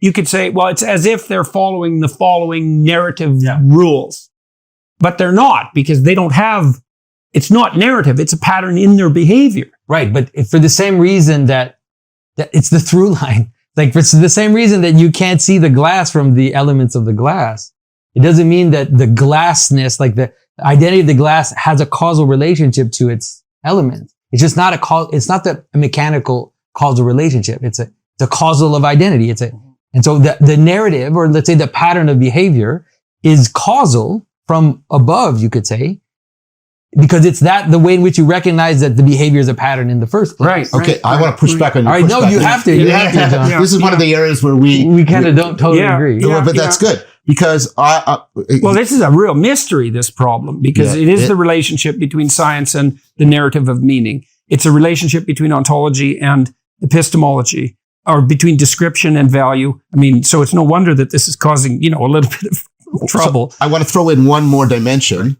which is you can also level up in a game. There's a way there's a dimension that's not a narrative. It's an act of self-transcendence, right? I thought of that as a meta-narrative. that you can scale in the game. That has to be. That's Quidditch, by the way. That's what Rowling represented with Quidditch, because there's a game and a metagame. Oh. And if you win the metagame, you also win the game. Right. Yeah, okay. But not vice versa, which is it's so smart. So, sorry. That's, you do this, Jordan. You'll just throw out these observations that are like, it's even worse than that, because the thing that the Quidditch players are chasing is the round chaos of alchemy that contains all the potential of the world. Right. And it's also the spirit of Mercury. It's like, I don't know how she did that. It's just beyond belief that she managed that. I really don't know how she did that. Yeah. It's like the way to understand it, like in terms of a glass, would be like, once you grasp the logos, this is a St. Maximus way of speaking too. Once you grasp the logos, then you are able to, you've captured all the rules and everything else. But once you understand what a glass is, then you don't have to, you can recognize every glass in the entire world. It's like, it's such a massive power. You overcome the entire game through getting this one thing, which is often imaged as a seed or as a golden ball or as something sparkling, which you represent like in the world, but is ultimately pointing above it. Well, that's perhaps that's reflected in the insistence that Adam is to name all the animals, right? In the story of Adam and Eve, because that's obviously kept in the narrative for a reason, and it has to do with the power that naming and subduing, in the sense that you've described, which is the also simultaneous imposition of a hierarchy of categorization that goes along with naming, that gives you a grip on the world. And that grip is associated with a moral necessity and requirement in that story. It's, for me, the nomological dimension is the naming dimension. Mm-hmm. That's what science does, broadly construed. Yeah. And that's different from telling a story. Naming things is different from telling a story. But ultimately, this is where I kind of come back again to the conscious. We'll keep doing this. We have to not go too far into this, because we've been through this down this path before. But so ultimately, because we are not disembodied beings, like science, this type of nomological order is taken from a position where I am, as I see the nomological order, I have to climb the ladder. And climb, especially most narratives always have a sense of, this is Moses on the mountain again. Yes. But that's why the narrative is always this, like almost all narratives are that. It's you notice the difference. And once you notice the distance, and when you notice the distance, then you have to reestablish a connection with that, with which you're distant. Because you don't need an ethic unless you notice the difference. You don't need an explicit ethic. You don't have to Why spell it out. not unless you notice the difference? Because you don't have to tell someone how to go downstairs unless they can't do it. You don't have an explicit set of rules. Okay, so there has to be an objection. There has to be a problem. So St. Paul says something like, okay, the law is written on the human heart, which means that it doesn't mean all the laws are written extensively in every detail in the human heart. It's like, that is in the human heart, in that little golden ball, in that center, in that place where everything comes together, you contain all the potentiality. Everything that has the through line is contained in that. But now if you notice the difference, then you have to formulate that difference. And then that becomes the laws or just the ways of being. So I can say something at first like when you're driving a car, like there's specific laws and then a problem comes up. It's like, oh, well, actually there's a differentiation here which we have to make or else there's a problem. Right, so which means the ethic that's and currently... it just keeps getting more and more detailed and more. So you start with the law, you end up with like this, let's say in Jewish tradition, you end up with this huge compendium of exceptions and like details and everything. Sure. But ultimately the idea is that all of that is ultimately contained in something which gathers it all together into one, into this ineffable point that transcends. I like all of this, okay. but the space in which all the laws are being made and written, that's not a narrative space, right? So let me go after you on that for a minute. The Ten Commandments is not a story. Because right? I don't think that's true. You think I think it is a story. That's why that's a good entry point. Okay. That's a good entry point. Well, there's a story which reveals the Ten Commandments. Right, but there's also a story in it. The Ten Commandments aren't, I believe that, yeah, there is a little bit. But I think you're right. But this is why we say that the Ten Commandments is embedded in a story. Without the story of the Israelites leaving Egypt, finding themselves in a desert of nothingness, having to reconnect with the transcendent, that is why the law exists. And so the nomological order is embedded in the story. You wouldn't have to. But the reverse is also the case. Go ahead. If God doesn't offer us the nomological order, there's no point for the Exodus in the story, right? Right. That's okay. We could hypothesize that it comes up from the bottom and down from the top.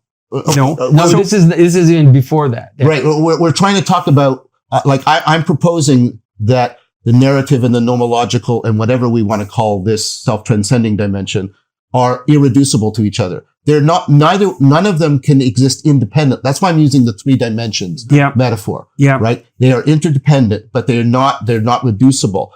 So I'm resisting the hypothesis. Say that the ontology is not captured inside epistemology because epistemology cannot reach to the full extent of the multiplicity of ontology. So now why is that relevant to what you just said? That's part of the irreducibility. You're arguing, I think, in some sense that no matter what the story is, there's something that's real that's beyond that story. Is that okay? So let me put a couple of twists in that. Got it. Is that okay for you, Jonathan, right now? No, I think it's fine. We'll keep going. Okay. So you said there's no story in the Ten Commandments, right? And Jonathan had one objection. I have a different take on that he may appreciate. Maybe you too. When the Pharisees and the scribes are always trying to trap Christ in the Gospels into making a heretical statement or doing something that clearly violates the law. So they call him on healing on the Sabbath, for example. Yes. And there's like 10 stories like that where smart people who run on algorithms try to trap him. And it never works because he does the thing you described, which is he just refers to a higher order principle or even 3 levels up and says like, no. Yes. But one of the things that happens is the Pharisees come and say, well, here's the Decalogue, which is the most important law. And the trick there is no matter what he says the others are less important. And so now he's a heretic and they get to take him away. And he says, put God above all else and love your neighbor as yourself. Mm-hmm. It's all of the laws are derived from that spirit. And that spirit is a story. And that story is the Logos. And so that's the move that I don't want to slow down, Jordan. Okay. That up. I get that's the spirit. I totally get that. Well, then the question is, what is the spirit? But why is the spirit necessarily a story? Well, I don't know why it's necessarily a story, but I know that it's necessarily a story in that context because the spirit that Christ is referring to that unites the Decalogue is the Logos. And the whole biblical corpus, the narrative that spans the entire biblical corpus is the account of the elaboration of that spirit across time and its embodied incarnation. And that presents itself as a story. And I think the reason for that is that it just, I mean, I understand your point. I understand the point that you're making now. And so I'm actually understanding your point better than I've ever understood it before. Yeah, right. Because you're talking about that which transcends the current narrative, and that has to be there, or there's no reality. So okay, let's leave that for a moment. But I just want to maybe one more thing because I think it's important. Sorry. No, that's fine. I think we're at a key moment. So we are. So one of the things that we've been discussing, and this has been coming back over and over, is that let's say that we understand that there is a certain type of equivalence and two functions for a nomological order, like a hierarchy that's presented, like just a series of categories which are related in embedded structure, right? And I see science committed to that. Right. Okay. And that this also coexists for sure in scripture. That's what we're seeing is like it coexists together. It's like you have the story of the Israelites in the Bible, and then you have these series of laws, which is actually not just 10. It's a lot of laws, right? So you have all these laws. And so, but one of the things that you've said several times is that you feel like the solution to the meaning crisis doesn't need narrative, or that narrative shouldn't be part of the solution. And so I think that if those two both have their function, let's say, why is it that you want to remove one and keep the other? No, okay. That's an excellent question. This is something Sam Harris struggles with too, by the way. No, I'm dead serious about that. I'm dead serious about that. So let me answer this really carefully and tell me if we're getting too far afield from the main discussion, okay? So I'm going to depend on both of you. Yeah. My argument is the nomological order that one of the problems of the meaning crisis is the nomological order that we have is no longer in any way relatable to or can be wedded to a narrative. Because the nomological order we have, right, is that so what used to bridge between the nomological order and the narrative order is teleology. So teleology says the nomological order is ordered, but it's ordered in this way. And the teleology has this structure. And then narrative says, I can glom onto, I can conform to a teleological order because stories are inherently teleological. But they're different from just a teleology. Just telling a teleology isn't a story, but stories can attach to teleology. Is that? Yeah. Why is describing a teleology not a story? Because you could describe you could describe the cup, but then the problem is well, can you describe the cup in the absence of a narrative? And I mean, I think part of the argument I'm trying to make in this, so this is our key disagreement in some senses. I don't think you can. Okay. And so, well, let's be really careful because we might also be engaged in semantic drift. Mm-hmm. So I'm trying to limit, like we can trivialize what we mean by narrative. Any description of a series of events is a narrative. Okay. Yeah. No. Okay. I don't want to do that. I get your point. No. We don't want to widen the words so much that the argument. Wait a minute, though. But wait a minute. No. I would actually object to that because any descriptions of events that I can conceive as being one has to have some kind of narrative structure. Otherwise, we have the problem. Otherwise, we have the same problem of multiplicity. And combinatorial exposure. If I can recognize that events connect together, that opens up. That means that you have to not metaphorically. I agree with that. But well, let me challenge it though. Unfortunately, and I'm not speaking metaphorically here because if I'm speaking metaphorically, we're just off in another thing. That means that music has a narrative because it has a melody. You're saying a melody is a narrative, and that strikes me as a very improper thing to say. That's a tough one, man. Yeah. Because then you have to start to wrestle with, well, what do you mean by music? Because you could say that the sequence of the notes in and of itself may not have a narrative, although I'm not certain of that, but you could say that but then the question is, when you're listening to the music and it has the effect that you regard as music on you, how much of that effect, including the aesthetic, is a consequence of a narrative? So I would say, well, when you say music, how sure are you that what you're saying is that's nothing but the relationship of the notes to one another? I agree. That's a good point. Because there's no embodiment in that, right? Right. And there's a sense in which music is neither subjective or objective. Right, like beauty. Yes. But it has to have something that is at least analogous to narrative, because in order for you to recognize, and it's funny because the moderns tried to go away from that. You can understand. The moderns really tried to break it. But there was, in any traditional society, there are tropes of music which help you understand when something's beginning, when something's ending. And you can map them onto narrative very directly because that's what happens. Okay, but I'm going to slide you because if you give me you say, I'm going to extend narrative to to melody, then I'll say, here's a logical argument, and there's a progression and a through line from the premises to the conclusion. Is that a narrative? Mm-hmm. Well, that's a tough one, right? Because the fact that you selected out those okay. Here's something I've been thinking about. I'm going to take a slight detour, but go right back to the point.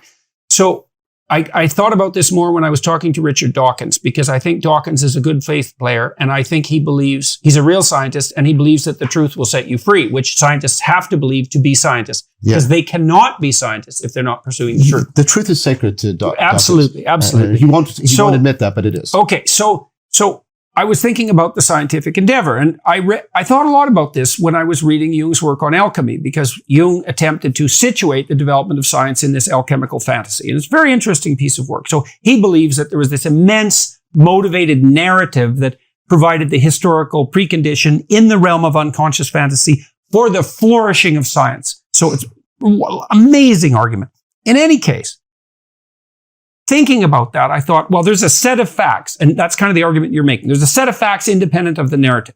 And that's kind of the scientific viewpoint. There's a set of facts independent of the narrative. And even more importantly, we should identify the set of facts that's maximally independent of any narrative, because why should your facts prevail? And we want a universal set of facts. And fine, look what we've got with that. But then I think, wait a second, when you're practically engaged in the processes of science, the sort of things that Kuhn tried to lay out, is it not the case that you're always engaged within a system of practice and perception that's defined by at least an implicit if-then statement? And so I would say, if this is your aim, then that's the set of relevant and true facts. Conditional implication. Well, yeah. Well, so if you're a medical researcher, it's like, well, here's what the cancer cell is doing. Well, what do you mean doing? Because it's doing an infinite number of things. Oh, well, if we want to understand the cancer cell so that we can eradicate cancer, then this is what the cancer cell is doing. Sure. Now, it's also doing something that's independent of that narrative. But the weird thing about that is that it's doing such a plethora of things independent of that narrative that you drown in the complexity. Of course. So then we have a problem here, right? Is that they have the facts of the cancer cell, which are multiplicitous. Then you have the set of relevant facts, which hopefully are still facts, but those aren't derivable without the narrative that we should save lives, that saving lives is good, that we can pay careful attention to the horrors of disease in the attempt to ameliorate suffering. All of that framework seems to be a precondition for the abstraction of the relevant facts. I agree with everything you said. Okay. What I disagreed with was the identity statement you slipped in, which is the ethic is a narrative. That's exactly what's in dispute here. The dispute isn't that we don't need these normative structures. I'm not disputing that at all. What I'm disputing is that they're all reducible to the narrative ethic. Right. That there's also a nomological ethic. Right. Well, that's also why I wanted to get to the last three parts of this. So I think that I'm coming closer to you than ever because this is wonderful. In the sense that because I need to work it out, but because I see that in, like, let's say that there is a clearly distinction in the story. Like in the story, there is a story and then there's the laws, and they're related, but they're different. And so I need to think about why they're related. Well, one of the why things, they have to be related. There's an interesting weirdness there that's also associated with the scientific enterprise, because one of the things you're trying to do, imagine if you impose a strict narrative that there's a very limited set of facts that make themselves manifest.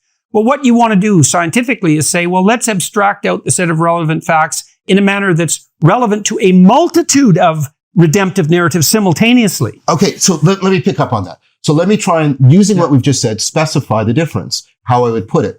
I think what science does is it picks up on nomological relations, which are supposed to be, as you say, causal invariants for the universe, right?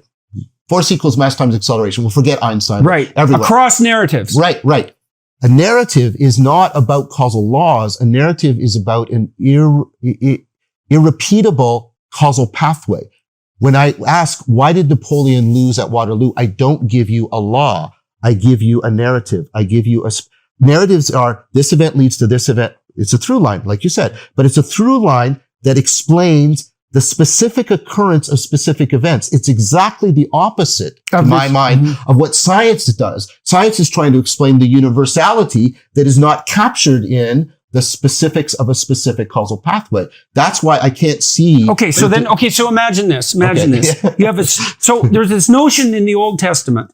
There's a sequence of stories. So it's an aggregation of stories. And there's an idea that the meta-narrative of Christ is implicit in that set of narratives. Yes. And so then I have this idea. Well, and Jung talked about this as well, said, imagine you take any random sample of narratives, comprehensive random sample of narratives, and you attempt to extract out the common story. It's going to be an image of something like Christ. You could even say that that's what Christ is in some sense. So, and we can argue about that, but it's like saying that the hero narrative is archetypal. It's the same idea. If you have 25 narratives and you see what makes them interesting adventure stories, it's the hero archetype. So the reason why you can recognize it as a through line in the first place is because it has a pattern.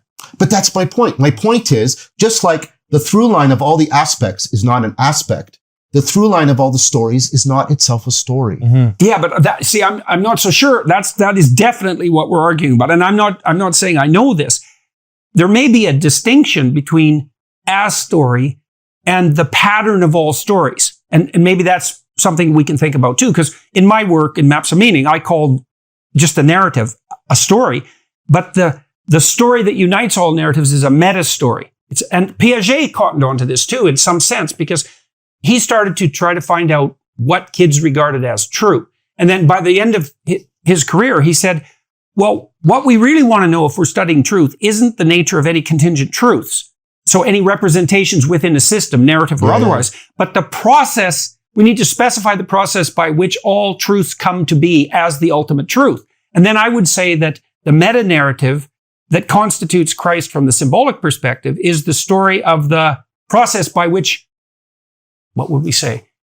It's certainly the story of the process by which narratives transform. It's not exactly a story because it's a meta story. It's the problem of this kind of apophatic move, this kenotic reality, which is true also of the nomological order as well. Totally, the origin of the nomological order is not a nomological order. Exactly. In the same way that the origin of a narrative is not a narrative, is not a detailed narrative per se. The patterns all move into the manner in which they transcend themselves and ultimately give up to this apophatic, this negative space or negative reality. And I think the nomological and the narrative and what this self-transcending dimension, they all converge. Right. I totally agree with that. So imagine this. But that's not to say they're identical. No, of course they're not, because that's why they converge. Right. I think if they were so obviously identical, we wouldn't have a conflict between science and religion, which we apparently have. So it's an important distinction. So imagine you have this set of narratives that are particularized, and out of that you extract a general pattern, and the pattern is something akin to the process of adaptation itself, which is the manifestation of the divine word, let's say, and its ability to call order out of chaos. So you got this hierarchy of narratives, and there's something at the pinnacle. And so then imagine that you have a set of corresponding facts, and each specific narrative would give you a set of proximal facts, but there's an abstraction from the facts that approximates universal scientific truths. But I would say that maybe they exist in relationship to the application of that meta-narrative. Because isn't it the case, now I don't know, I can't figure this out. Isn't it the case that we abstract out commonalities, like force equals mass times acceleration, because we want to further our adaptation to the world? Yeah. As simultaneously, we're exploring the intrinsic logos of ontology. But we've already agreed to some degree that there's a similitude between that ontology and the epistemology. And so maybe as we abstract out from scientific truths towards the universal, we not only must we simultaneously move up the abstraction level in a narrative sense. Jung's point would be we better or will misuse the nomological to destroy ourselves. Wouldn't that also be the case if we abstracted up the narrative without also going up the nomological? He That's believed, Plato's argument. He believed that the problem with the first millennia of Christianity was that we did exactly that. Was that we emphasized spiritual redemption to such a degree, try to reduce redemption itself to the spiritual, then the world was still crying out because of its ontological suffering. It's like, well, if we're all redeemed by the sacrifice of Christ, it's like, what's with all the poor and diseased people? And that call for the unredeemed material was part of what he saw as the motivational foundation for the the systematic investigation, say, that led to the development of medicine. Yeah. So there was an insufficiency. Maybe it's the insufficiency of getting lost in epistemology. If it's just a narrative, it's just a narrative. Well, it's not. It has to refer to the world. Okay, so, that complicates things, right? Because we're part of what we're stuck on here to some degree is in that ontological realm that's outside any given narrative, there is also a logos. And then the question is that ontological logos, the nature of the world itself, somehow a narrative? And the Christian idea to answer that would be, I don't know, because creation is separate from God. Creation isn't. Speaking on behalf of Christianity, but I think Christianity makes the claim that the logos is ultimately a person, not a narrative. It's not a story. Yeah, that's very important. Right, the logos is not a story. Everything culminates into the person. And person literally means originally means hypostasis, that which stands under. Yes, right? Yes. Well, it has to be a person, right? Right. But that's why I also said, though, that it's the description of a structure of values is a narrative. So as an embodied ideal, Christ isn't a story. No. Right. But the description of his embodiment, that's a story. And the images are a story. And the reason we want the story is because the story calls us to the ethic. That's why we value the stories, is right. I would like to see the world the way you see it, because you have a whole set of tools that I don't have. And so if you can tell me a story and I can enter into your world, then that is truly redemptive, because the facts now array themselves in a slightly different way that might be very valuable to me if I run into one of these objects that you described. I'm running an algorithm and something objects. So I don't know what to do. What would you do? Tell me what you did in the similar situation. And so I don't think the story isn't that gets so tricky. The Christian emphasis certainly is that the embodied reality is the fundamental reality. Yes. Yeah, but the story isn't nothing, that's for sure. I'm not saying that. I know you're not. I'm not saying that at all. I was trying to answer Jonathan's question, right? And we're running into the difficulty that I see. Whether or not I'm right or wrong, there's a difficulty. Oh, definitely. And that's the difficulty I'm putting my finger on. I'm trying to put my finger on in the meeting. Well, it's also the difficulty that I'm trying to address with this set of propositions. It's definitely a difficulty. Okay, but we got somewhere in that, I would say. I think it was very valuable. Okay, so I'm going to skip to number 5 here. Every set of values is hierarchical. Otherwise, there's no prioritization. I think we agree on that, because we've already agreed that there has to be a prioritization, and there has to be. That implies a hierarchy. So the one thing I wanted to ask there, sorry, I seem to be the devil's advocate here. No. Right? But is again, let's go back to embodied living. And this is actually something you see in narratives. And I would also say that it's something that some of the parables of Jesus point to. Because parables, I think McFadden is right. Parables are narratives that destroy themselves as narrative structures. They're kind of like the way koans destroy themselves as questions. And so what I want to say is, let's say that there is, we seem to have like there's the true, the good, and the beautiful, or we have the narrative, the nomological, and I'll call it the normative in terms of betterment or something. Like let's say, is it the case? Is the hierarchy stable? What I mean by that is you get narratives, you get stories, you get works of art, great works of art, in which it looks like they're picking up on something that is true to our embodied experiences. Sometimes we sacrifice the true for the good, or the good for the beautiful, or the beautiful for the true. Like we seem to be making trade-off. We don't seem to have a stable what's on top. We shift the prioritizations around. There's a lot of great art, at least proposing that. So I think it's a reasonable thing. Right. Well, I think that's partly a consequence of the confusion about what constitutes the unification. So part of the project I have here is that I'm beginning to view all the narratives that are laid out in the biblical corpus as they're snapshots of a different idea of what should be at the top. They're like the through line. They're representations of the through line. We still don't know what the through line is, so to speak, right? But they're snapshots. So for example, in the opening lines of Genesis, God, so we'll say, by definition, God is what is at the top. We'll just start with that. And I'm not going to make an ontological claim about that. Just an epistemological claim. God is what's at the top of your value structure. Right. Okay, so what should that be? Well, let's say that's a mystery. Okay, so the Bible is an attempt to represent that mystery from a variety of different narrative perspectives. And so I'll give you a couple of examples. So in the earliest chapter, the beginning of Genesis, God is the word that derives the habitable order that is good out of chaos and potential. Yeah. Okay, so that's whatever God is, that's part of it. Okay, so that's and God is a creative force. And then there's the next thing is that God is whatever it is that human beings are made in the image of. That also provides them with a worth that transcends the merely material in some sense, because God is outside creation. And if man is made in the image of God, then there's something about man that's valuable, that's outside of the mere materiality. Okay, so that's the next proposition. And then God is rapidly that which forbids and allows. So that happens in the garden. And then God is that spirit that you walk with when you're unself-conscious and not ashamed. So that's the story of Adam in the garden. And then in Noah, God is that which calls you to batten down the hatches and prepare when, if you're wise in your generations, you see that chaos is coming. And then in the Abrahamic story, God is that which calls you out of the comfort of your family into adventure. And so it's like click, click, click, click, click. And it's, who knows what the union of all those things are, right? Mm-hmm. Because they're quite multiplicitous. Very. But I think they're very sophisticated. And you might say, well, is that God? It's like, well, do you follow the call of adventure? Do you take your own intuition seriously when you think that the flood is coming?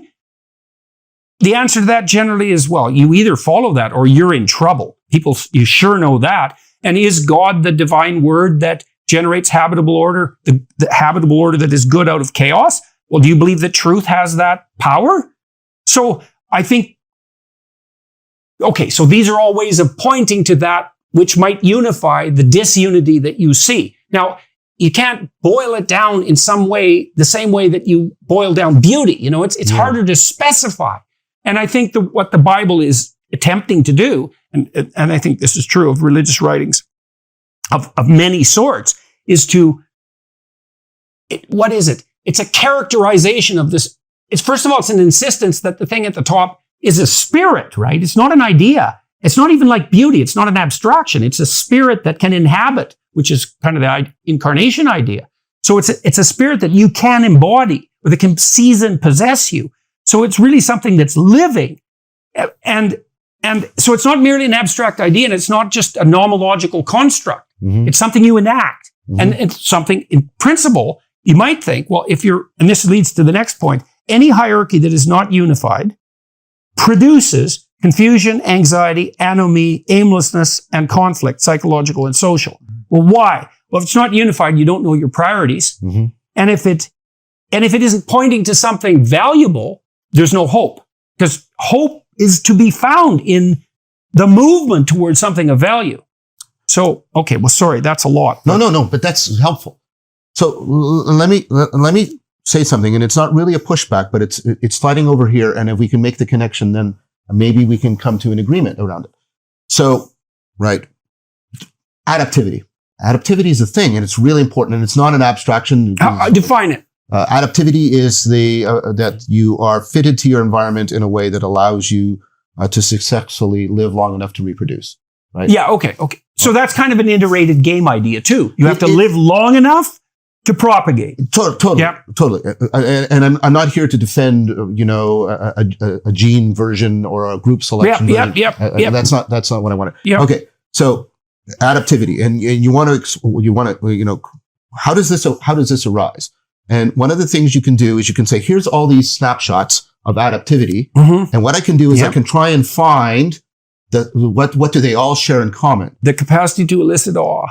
Well, wait a second. Wait a second. So like the problem is, right, and this is what you see the naturalists before Darwin doing. They're trying to find the shared perfection. Yeah. And then Darwin breaks the mold. He says, no, you're making the mistake.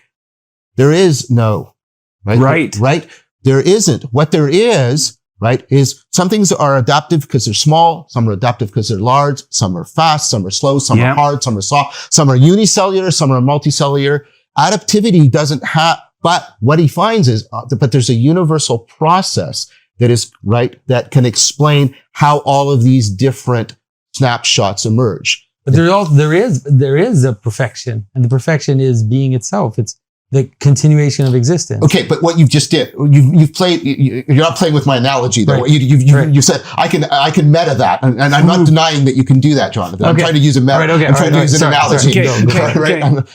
I don't deny that. Yeah. Okay, I'm not making that claim. I'm just trying to use this as an analogy, and I'm trying to say, Well, it's a powerful objection because certainly the biologists do that. They say, well, there's no teleology in evolution. And I know that you object to that because you say, well, there has to be, because you can't even, there's no unity there in any of the organisms, and there's certainly no way of perceiving them.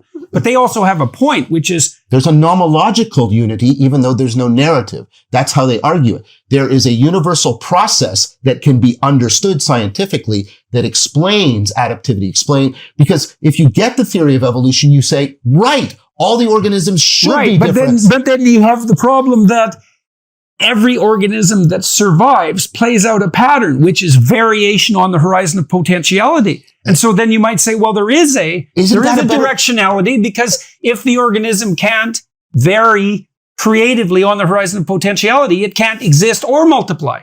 And so then, so there's a teleology that emerges out of the necessity for survival and reproduction.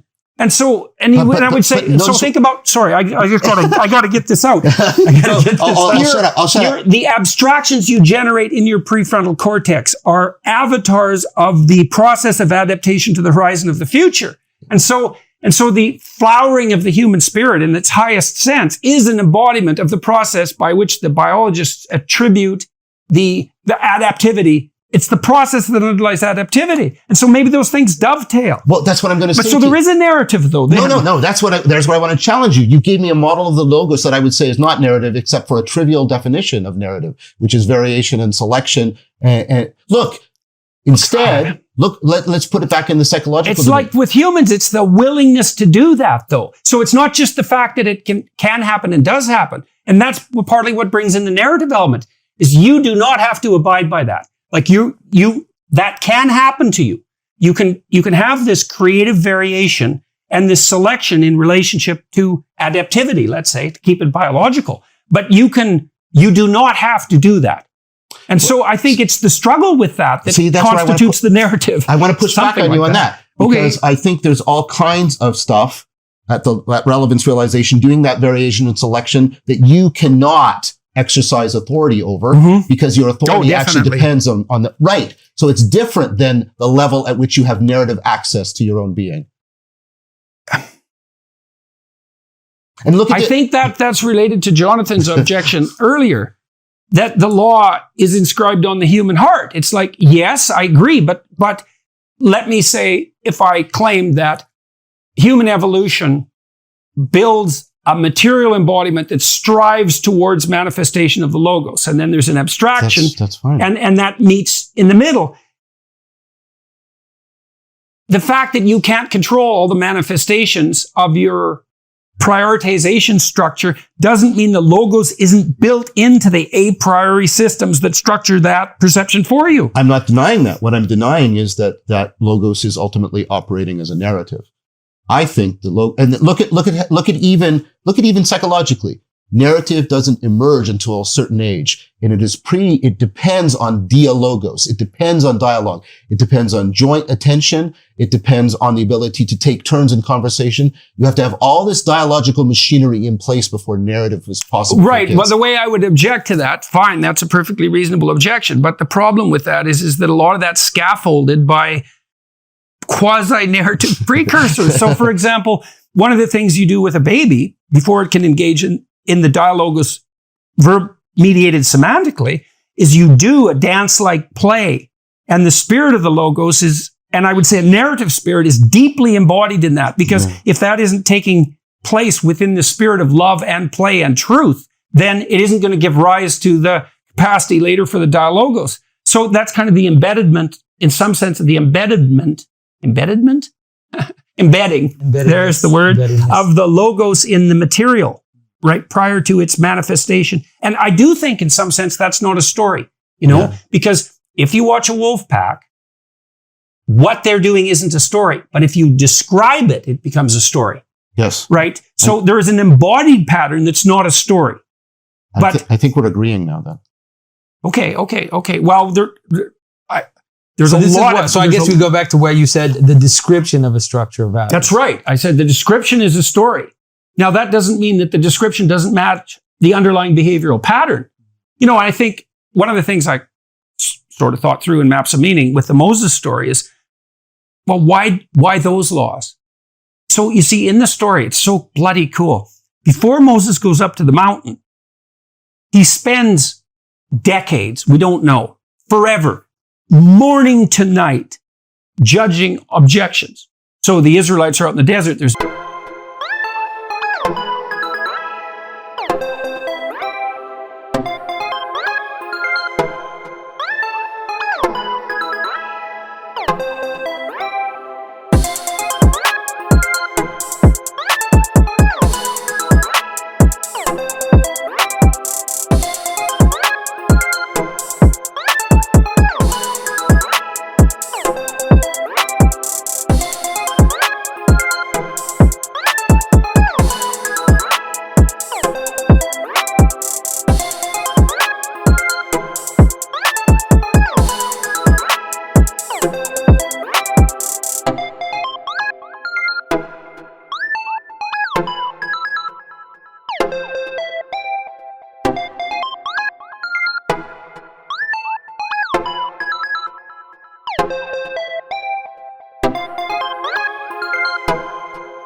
no structure, and they fight with each other all the time. Mm-hmm. And then they come to Moses and say, well, we're fighting. What do we do about it? And he judges them.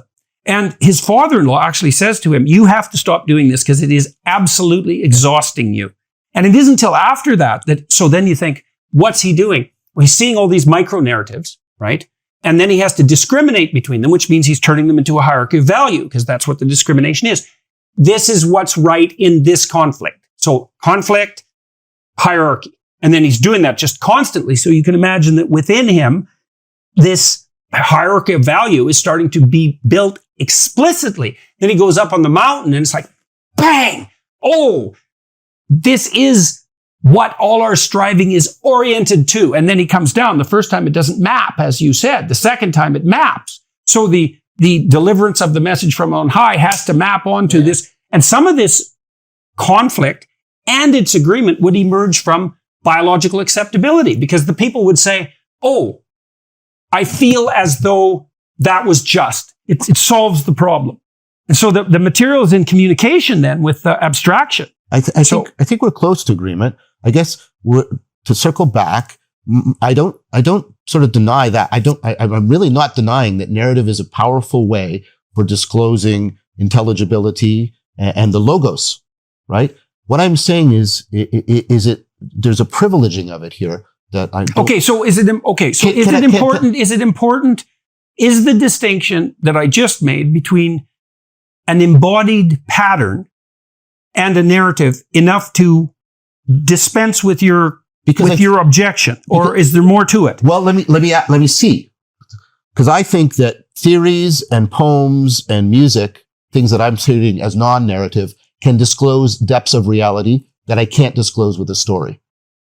Okay, so why is it important to you or necessary to make that distinction, do you think? Just out of curiosity. Why it's important for me is that I'm concerned about a privileging of narrative. I'll use biblical language. An inappropriate privileging of narrative. That will border on idolatry, right? In that we are... Well, that's kind of what the postmodernists do. So there's definitely a danger there, right? If you overprivilege narrative to the point where the ontology itself disappears. But I think what John is saying is that he's afraid that if we embrace a narrative, then the solution to the meaning crisis won't be universal enough. Is that something? So that's a practical implication, because I would propose to you, it's a proposal, okay, that whatever is going to resolve the meaning crisis has to reintegrate science and spirituality. If it does not do that in some so that's partly also what you're insisting on, is that there is this domain of scientific knowledge that should be regarded as, in some sense, independent of narrative. And I'm still having a very much trouble with that, because we still have the problem of if then, right? It's like, but I don't see how we escape from that. But that's where I push on back on the trivialization. If then constitutes a narrative, No, it doesn't. Okay. If constitutes a narrative. If constitutes. Yeah, if does, because if has to be, well, if we want to cure disease, if we want to. So Jung believed that the spirit of science grew out of the alchemical fantasy. And so the alchemical fantasy was, we will find in material the solution to ill health, death, and privation. Well, yeah, ill health, death, and privation. That's exactly it. And so Jung's point was, without that impulse, which he regarded as a compensation to the hyper-spiritualization that Christianity imposed in the world in the first Christian ion, without that fantasy, deeply embodied, manifesting itself out of embodied behavior and then out of image, we wouldn't have been, because Jung said, well, how do you get someone to look down a microscope at an amoeba for 10 hours? Because no animal will do that. And his notion was, well, we had to be gripped by something of a dream of intense motivational significance. And it was the dream that redemption could be found in analysis of the transformations of the material world. Right, but the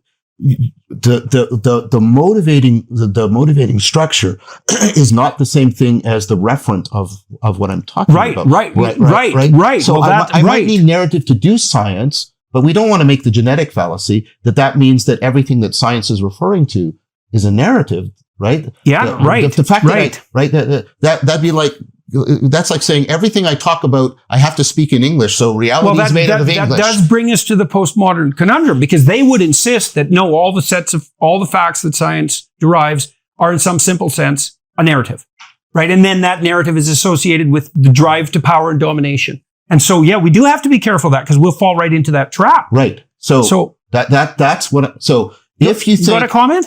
No, but sorry. Can I say this? I do think that a great manner in which modern science got developed is I think it is narrative. That is, there is on the one hand the desire to deliver, but on the other hand the desire to dominate is there, right? Mm-hmm. We've talked about this before with Bacon. I don't deny that. Yeah, and so and so it doesn't take away But the same motivation can drive people in doing mathematics. Yeah. Right? It's the same motivation can drive people doing music. So we don't want to say that's the essence of science or music or mathematics, because then we're removing the important differences. You're afraid that we're collapsing everything into narrative. But I think that it's mostly about hierarchy in the sense that because we are embodied beings that are living in the world, that are living lives, then all that we do, all that we care about is part of that reality. And so even the nomological order, although I think I agree with you now, it's definitely not a narrative. Right. But it is embedded. That's why Jordan used the expression embedded in narrative.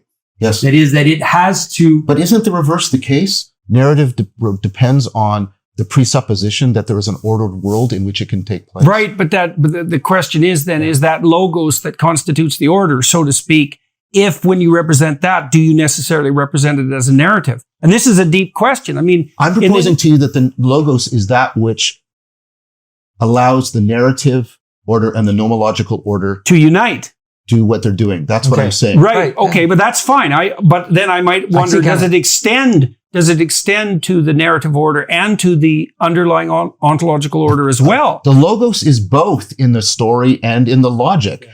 We think about, even follow the history of the word logos and watch how it goes in these two different directions with good reason. Yeah. Yeah. Well, so then the question, so you're objecting that the logos isn't a story, and that's so strange and it's so weird, because we could say that the West is kind of split on that, because in some sense, if you think of the development of the idea of the logos from the Greek and Enlightenment side, the answer would be there's no immediate insistence there that it's a narrative. That's right. But on the Judeo-Christian side, there's a pronounced insistence that it's a narrative. Yes. And our modern culture is actually a union of those two, right? You've just described a couple episodes of the Awakening from the Meaning Crisis. That's exactly the argument I try to trace out. Mm-hmm. And certainly the argument we're having right now, because Jonathan and I, in some sense, are making a case for the logos as narrative and embodied narrative, although you also point to the importance of embodiment. I'm not rejecting I know. Well, it's very difficult to differentiate this, right? Yes. And I do like the idea that there's a hierarchy of narrative with the ideal at the top, and then a hierarchy of nomological description, and that there's a correspondence between the hierarchies, because it does seem to me that, and I want to puzzle that out. One of the things Jung warned about, he thought there was an ethos in the religious story and to some degree in the alchemical story. And then when the scientific revolution hit, we blew up the nomological into this massively powerful thing. But our ethic was left in the same primitive form. And so now we're in danger because of that. I think that's exactly right. I think I talk about this in terms of propositional tyranny and algorithmic tyranny. Right. And what we've done is we've reduced the logos inappropriately to logic. I strongly resist that move too. Right. So you're okay. Well, I get your caution, because I do believe that devolving everything down to the narrative per se does put us in the postmodern trap, which is, it's all, in some sense, it's all narrative, which is kind of what they claimed. And that's a problem, because then you can dispense with the corrective reality. Exactly. Yeah. So I use a stereoscopic metaphor. I think of the logos as epitomized in logic, as in story, and then I try to look through both to a depth. That's what I try to think of as the logos. Okay, tell me that again. So you know how I have the left and right visual field, and then I look through them to depth perception. Yeah. Here's logos as logic. Here's logos as story, and I try to look through them to the depth behind them. Yeah. That seems on the face of it quite fine. I mean, I'm still in a conundrum, because we already agreed that the selection of the facts and even the manifestation of the facts as perceptual objects is dependent on the imposition of a hierarchy of value. And so that tangles the damn narrative into it again. But there's something that's key to the idea of parallel hierarchies that I think is a conceptual way out of this. That's one of the key moves in Neoplatonism. Exactly what you're puzzling over. How do these things, what explains their parallel, and what explains beyond the parallel, what I was trying to do with the stereoscopic, what explains their convergence? Okay. So, what if it is something like, let's say I'm using the word person, but let's use the word consciousnness. Okay. Right. Or so St. Maximus has, this is why I like St. Maximus so much, right? Because St. Maximus, he has exactly what you're talking about in terms of this nomological order, this hierarchy of order. And he has a sense in which the laboratory for that is man, right? Man with a capital M. Mm-hmm. And so doesn't it kind of, one of the solutions to this, wouldn't it be this relevance realization that you're talking about? But the relevance realization ultimately happens in consciousness, or something like consciousness, or I mean, I think it happens in intelligence, because we have a lot of relevance realization going on below consciousness. Okay. You and I've talked about this before. Okay. I think consciousness is a kind of intelligence for specific kinds of problems, ill-defined, novel, complexity. That's the horizon, unpredictable horizon of the future. Right.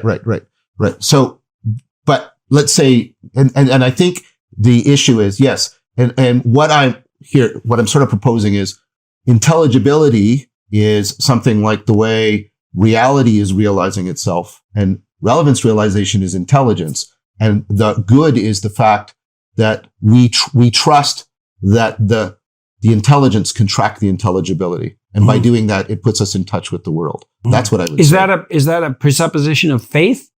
Is that a presupposition of the faith that was necessary before the manifestation of a real science? Yes. The willingness to act on that basis? I think if you do not, okay, so I'm not going to deny the importance of the Judeo-Christian story. Okay. But I would also say that without Plato's argument about the good as the ongoing fulfillment of the promise that intelligibility tracks realness, you can't do science. And there's a reason why the scientific revolution is a return to Plato.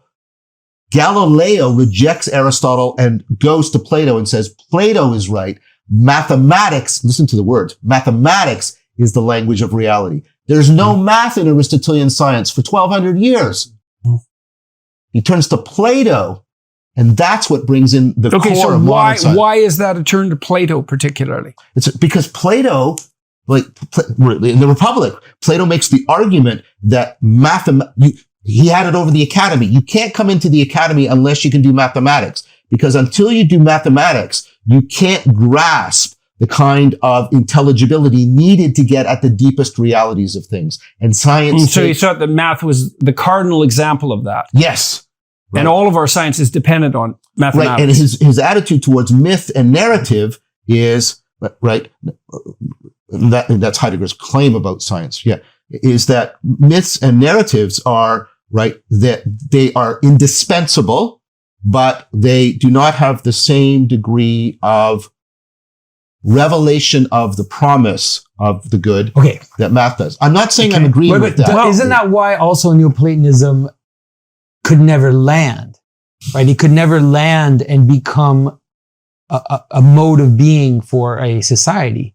It's as if, that's why we've talked about this before a little bit, where what Christianity does is it provides the body for that which was good of the Neoplatonic tradition, and it provides something more to be embodied in a communion of love and a communion of participation. See, what you can't get in Neoplatonism, and although I'm not a Christian, I prefer Christian Neoplatonism over pagan Neoplatonism, because Plato is striving towards the agape, and Christianity makes this astonishing. The two identity claims, both made by John: God is the Logos and God is agape, right? And then that's an identity claim between Logos and agape, right? It's not to say they're the same, but it's also the same, right?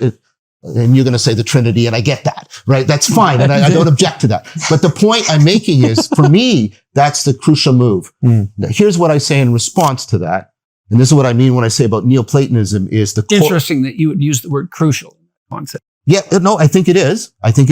Because I go back to my point. You can't follow the Logos unless agape takes you out of egocentrism. Right. That's right. Yeah. Okay. But also agape can't unfold to you unless there's an order and an intelligibility to it. Yeah. It makes no sense to say, I love something and there's no intelligibility to it. That doesn't make any sense. Right? Yeah. Okay. Now, but you see, the thing is, and this is what I'm trying to get at with my idea of the intellectual Silk Road, right? That right now, our culture, the hermeneutics of suspicion, we're locked into the courtroom of debate. I propose that we go back and do what we had with the Silk Road, which is the courtyard of discussion. Neoplatonism has this terrific ability to enter into reciprocal reconstruction with Christianity. Clearly. It does it with Islam. Which is what we're doing right now. Yes. But it does it with Islam, and that's how you get Sufism. It does it with science. If you take a look, read John Spencer's book, The Eternal Law. If you look at what's happening around Einstein and that, they're all invoking Neoplatonic or similar ideas to Neoplatonism. Neoplatonism with Galileo, it's capable of entering into reciprocal reconstruction with science, with Islam, with Christianity. There seems to be evidence that it can do this with Buddhism, Taoism. That's what Thomas Plant is arguing was happening on the Silk Road. So what you see as a potential defect, I see as a benefit, which is it doesn't land because it's designed to land in many different ways and allow people. Okay, so that's very much related to this idea of parallel hierarchy. If you're abstracting out the set of universal facts, then those facts are useful in relationship to the higher order narratives that unite narratives. But that's exactly. Which is, I think that's the claim you just made. I think so. Let me see. So what I'm saying is that Neoplatonism gives us a way to dispose the furniture of thought that we can come into deep dialogue, and it would allow a Sufi and it would allow, a Christian to have deep discussion. They don't have to agree. The Silk Road wasn't dependent on one person running the Silk Road. It was dependent on the fact that all of these civilizations found a way to deeply talk to each other. Why the Silk Road metaphor? I'm too historically, I know what the Silk Road was, but why use that? Because the Silk Road binds the East and the West together, literally. I see. Right? It's like the golden thread. Yes, it's the through line between civilizations, literally. Okay. But not just the physical road. There is a philosophical Silk Road, and Thomas Plant, by the way, who is a Christian, argues that was Neoplatonism. So I think in one deep sense, Neoplatonism. Well, it certainly is the case that to some degree, if science is a derivation of Neoplatonism in the way that you described, science has also been a uniting methodology and system of apprehension because many different cultures are willing with different degrees of ability to utilize the scientific method. I agree. And I would say that's ultimately exactly for the reasons you just gave, because science has sort of made implicit within itself many Neoplatonic moves. I mean, I think it's interesting. I would say, I mean, it doesn't bother me so much in the sense that to the extent that which Neoplatonism presents as true, I don't have that much of a problem. When I read St. Maximus, I don't even ask myself, Neoplatonism, or is this Christianity? And I'm not saying you should. Yeah. What I'm saying is, and when I read a Sufi, I don't ask myself that question either. Like if I read Ibn Arabi, I would say, yeah, he's saying some pretty powerful, true things, and I can also recognize the place to which we disagree, but he says some definitely powerful things about the nature of reality, which are they think about the imaginal without Ibn Arabi. You won't get it. And if you want to turn to some very good places to talk about agapic love, read some of the Sufi. You want, right? Like, I want to. So you're emphasizing this in large part because, I don't want to put words in your mouth, but because you also see, I think that belief in the logos is a precondition for dialogue, right? Yes. But you're making a case for, in some sense, it's not a binary definition of logos. It's one that's informed, perhaps properly, in equal parts from the tradition of Greece and it's dipolar. Yeah. But there's also, there's no reason to assume that there isn't a deeper unity that both are pointing to. I mean, we've been acting out that presupposition in some sense in the West since the time of the Renaissance, because that was Rome and Greece meeting Jerusalem in a real sense. Rome and Athens, say, meeting Jerusalem in a real sense. But it was true way before that. I mean, one of the precursors to the Renaissance is the intellectual reality of Constantinople. Like Neoplatonism was just present, was present there the whole time. It just was there. And so we don't know much about it because the city was destroyed and everything got scattered. But the let's say the tradition of Neoplatonism, the manner in which one of the important manners in which it reached the West was through these Christian scholars that got chased away from the city basically because it was in danger, and brought the text and the tradition to. And then there's another. And then there's the one through Spain. It comes through the Arab world too. There's sort of multiple times. See, what I'm trying to do, what I'm proposing is, I'm trying to do like a historical thing where I'm trying to look at all of the ways in which it's like the glass. We can get the multi-aspectuality of Neoplatonism by seeing all the ways it was able to reciprocally reconstruct itself, like reciprocally reconstruct with Aristotle or with Christianity or with science or with Islam. Right. So you're taking snapshots of that in some sense, in the same way I'm trying to do that with the notion of what's at the top in the narrative sense using the biblical corpus. Exactly. And I'm trying to find the through line, the historical through line for Neoplatonism, because this is maybe where Jonathan and I disagree, but I think we do it in at least a loving manner. Or don't understand each other fully. Which it's is possible. Certainly. It's possible. But I guess what I wanted to state is your metagame. Me participating in the dialogue is more important to me than continuing the right relationship is more valuable to me than coming to the right conclusion. Right, definitely. Okay. Well, So I just wanted to state that. That's a good place to end, I think. I mean, we got a long ways through this. We'll try to figure out, perhaps, after we think about this for a good while, what we might do to continue it, because there's a few propositions here that I think are relevant. I just might share them with people that we didn't get to. Any hierarchy that is unified is made so by the dominion of a superordinate principle. So something has to bring everything together and has to be at the top to unite. That principle is most effectively what is common to all that is deemed of comparative or relative value within the hierarchy. So we talked about the commonality between the good, the beautiful, and the true. The common principle of value must necessarily be elevated to the highest place in the hierarchy. Well, that's the abstraction of the good. Maybe it wouldn't matter if it was Neoplatonic or the more Christian notion of the logos. And then this is something that you really influenced me in relationship. That bringing to the highest place is personal subordination. So that's above me and I serve it. Imitation, I want to become that. Faith, I believe that principle prevails. Celebration, which is it's worthy of, what would you say? There's joy in relationship to the recognition of its superordinate place, adulation, a variant of that, and worship, which is sort of maybe a worship is what combines all of those. And so those are propositions which I would like to unpack with you guys. And then there's something that's more specifically Judeo-Christian after that, which I won't get into now because I think it would be a distraction. So, well. That was quite a conversation. I'll come to Toronto anytime for this. Yeah. Okay. Okay. Well, I think we should think about doing it again. We'll start halfway through and see if we can get to the end. I think that would be very good. Yeah. Well, it's really, really, see, a lot of what we're doing is we're differentiating the propositions, right? It's like, Yes. well, here's the proposition. Here's its complexity. And there's some real utility in just seeing the full complexity, walking through it. I mean, this is also, right? This is also, I think, a genuine act of fellowship or even friendship, because the more you do that, the more responsive you can make your argument to people who want to engage with it. Of course. That's exactly, I mean, we're trying to get to a diverse range of tools that are grounded on something as rock solid as we can manage. Yeah. So, yeah. Thanks for Then we inviting don't us. need a Yes, thank hermeneutics you. of suspicion. Yeah, Precisely. Thank Yeah. you. That was Hey, my very pleasure, helpful. man. I'm so glad you guys could come and that we could be together finally in person. And I think the conversation was a lot more dynamic and deeper than we would have managed on Zoom. Totally. Yeah. I totally Yeah. agree with that. Yeah. I totally Yeah. agree. All right. Great. Thanks.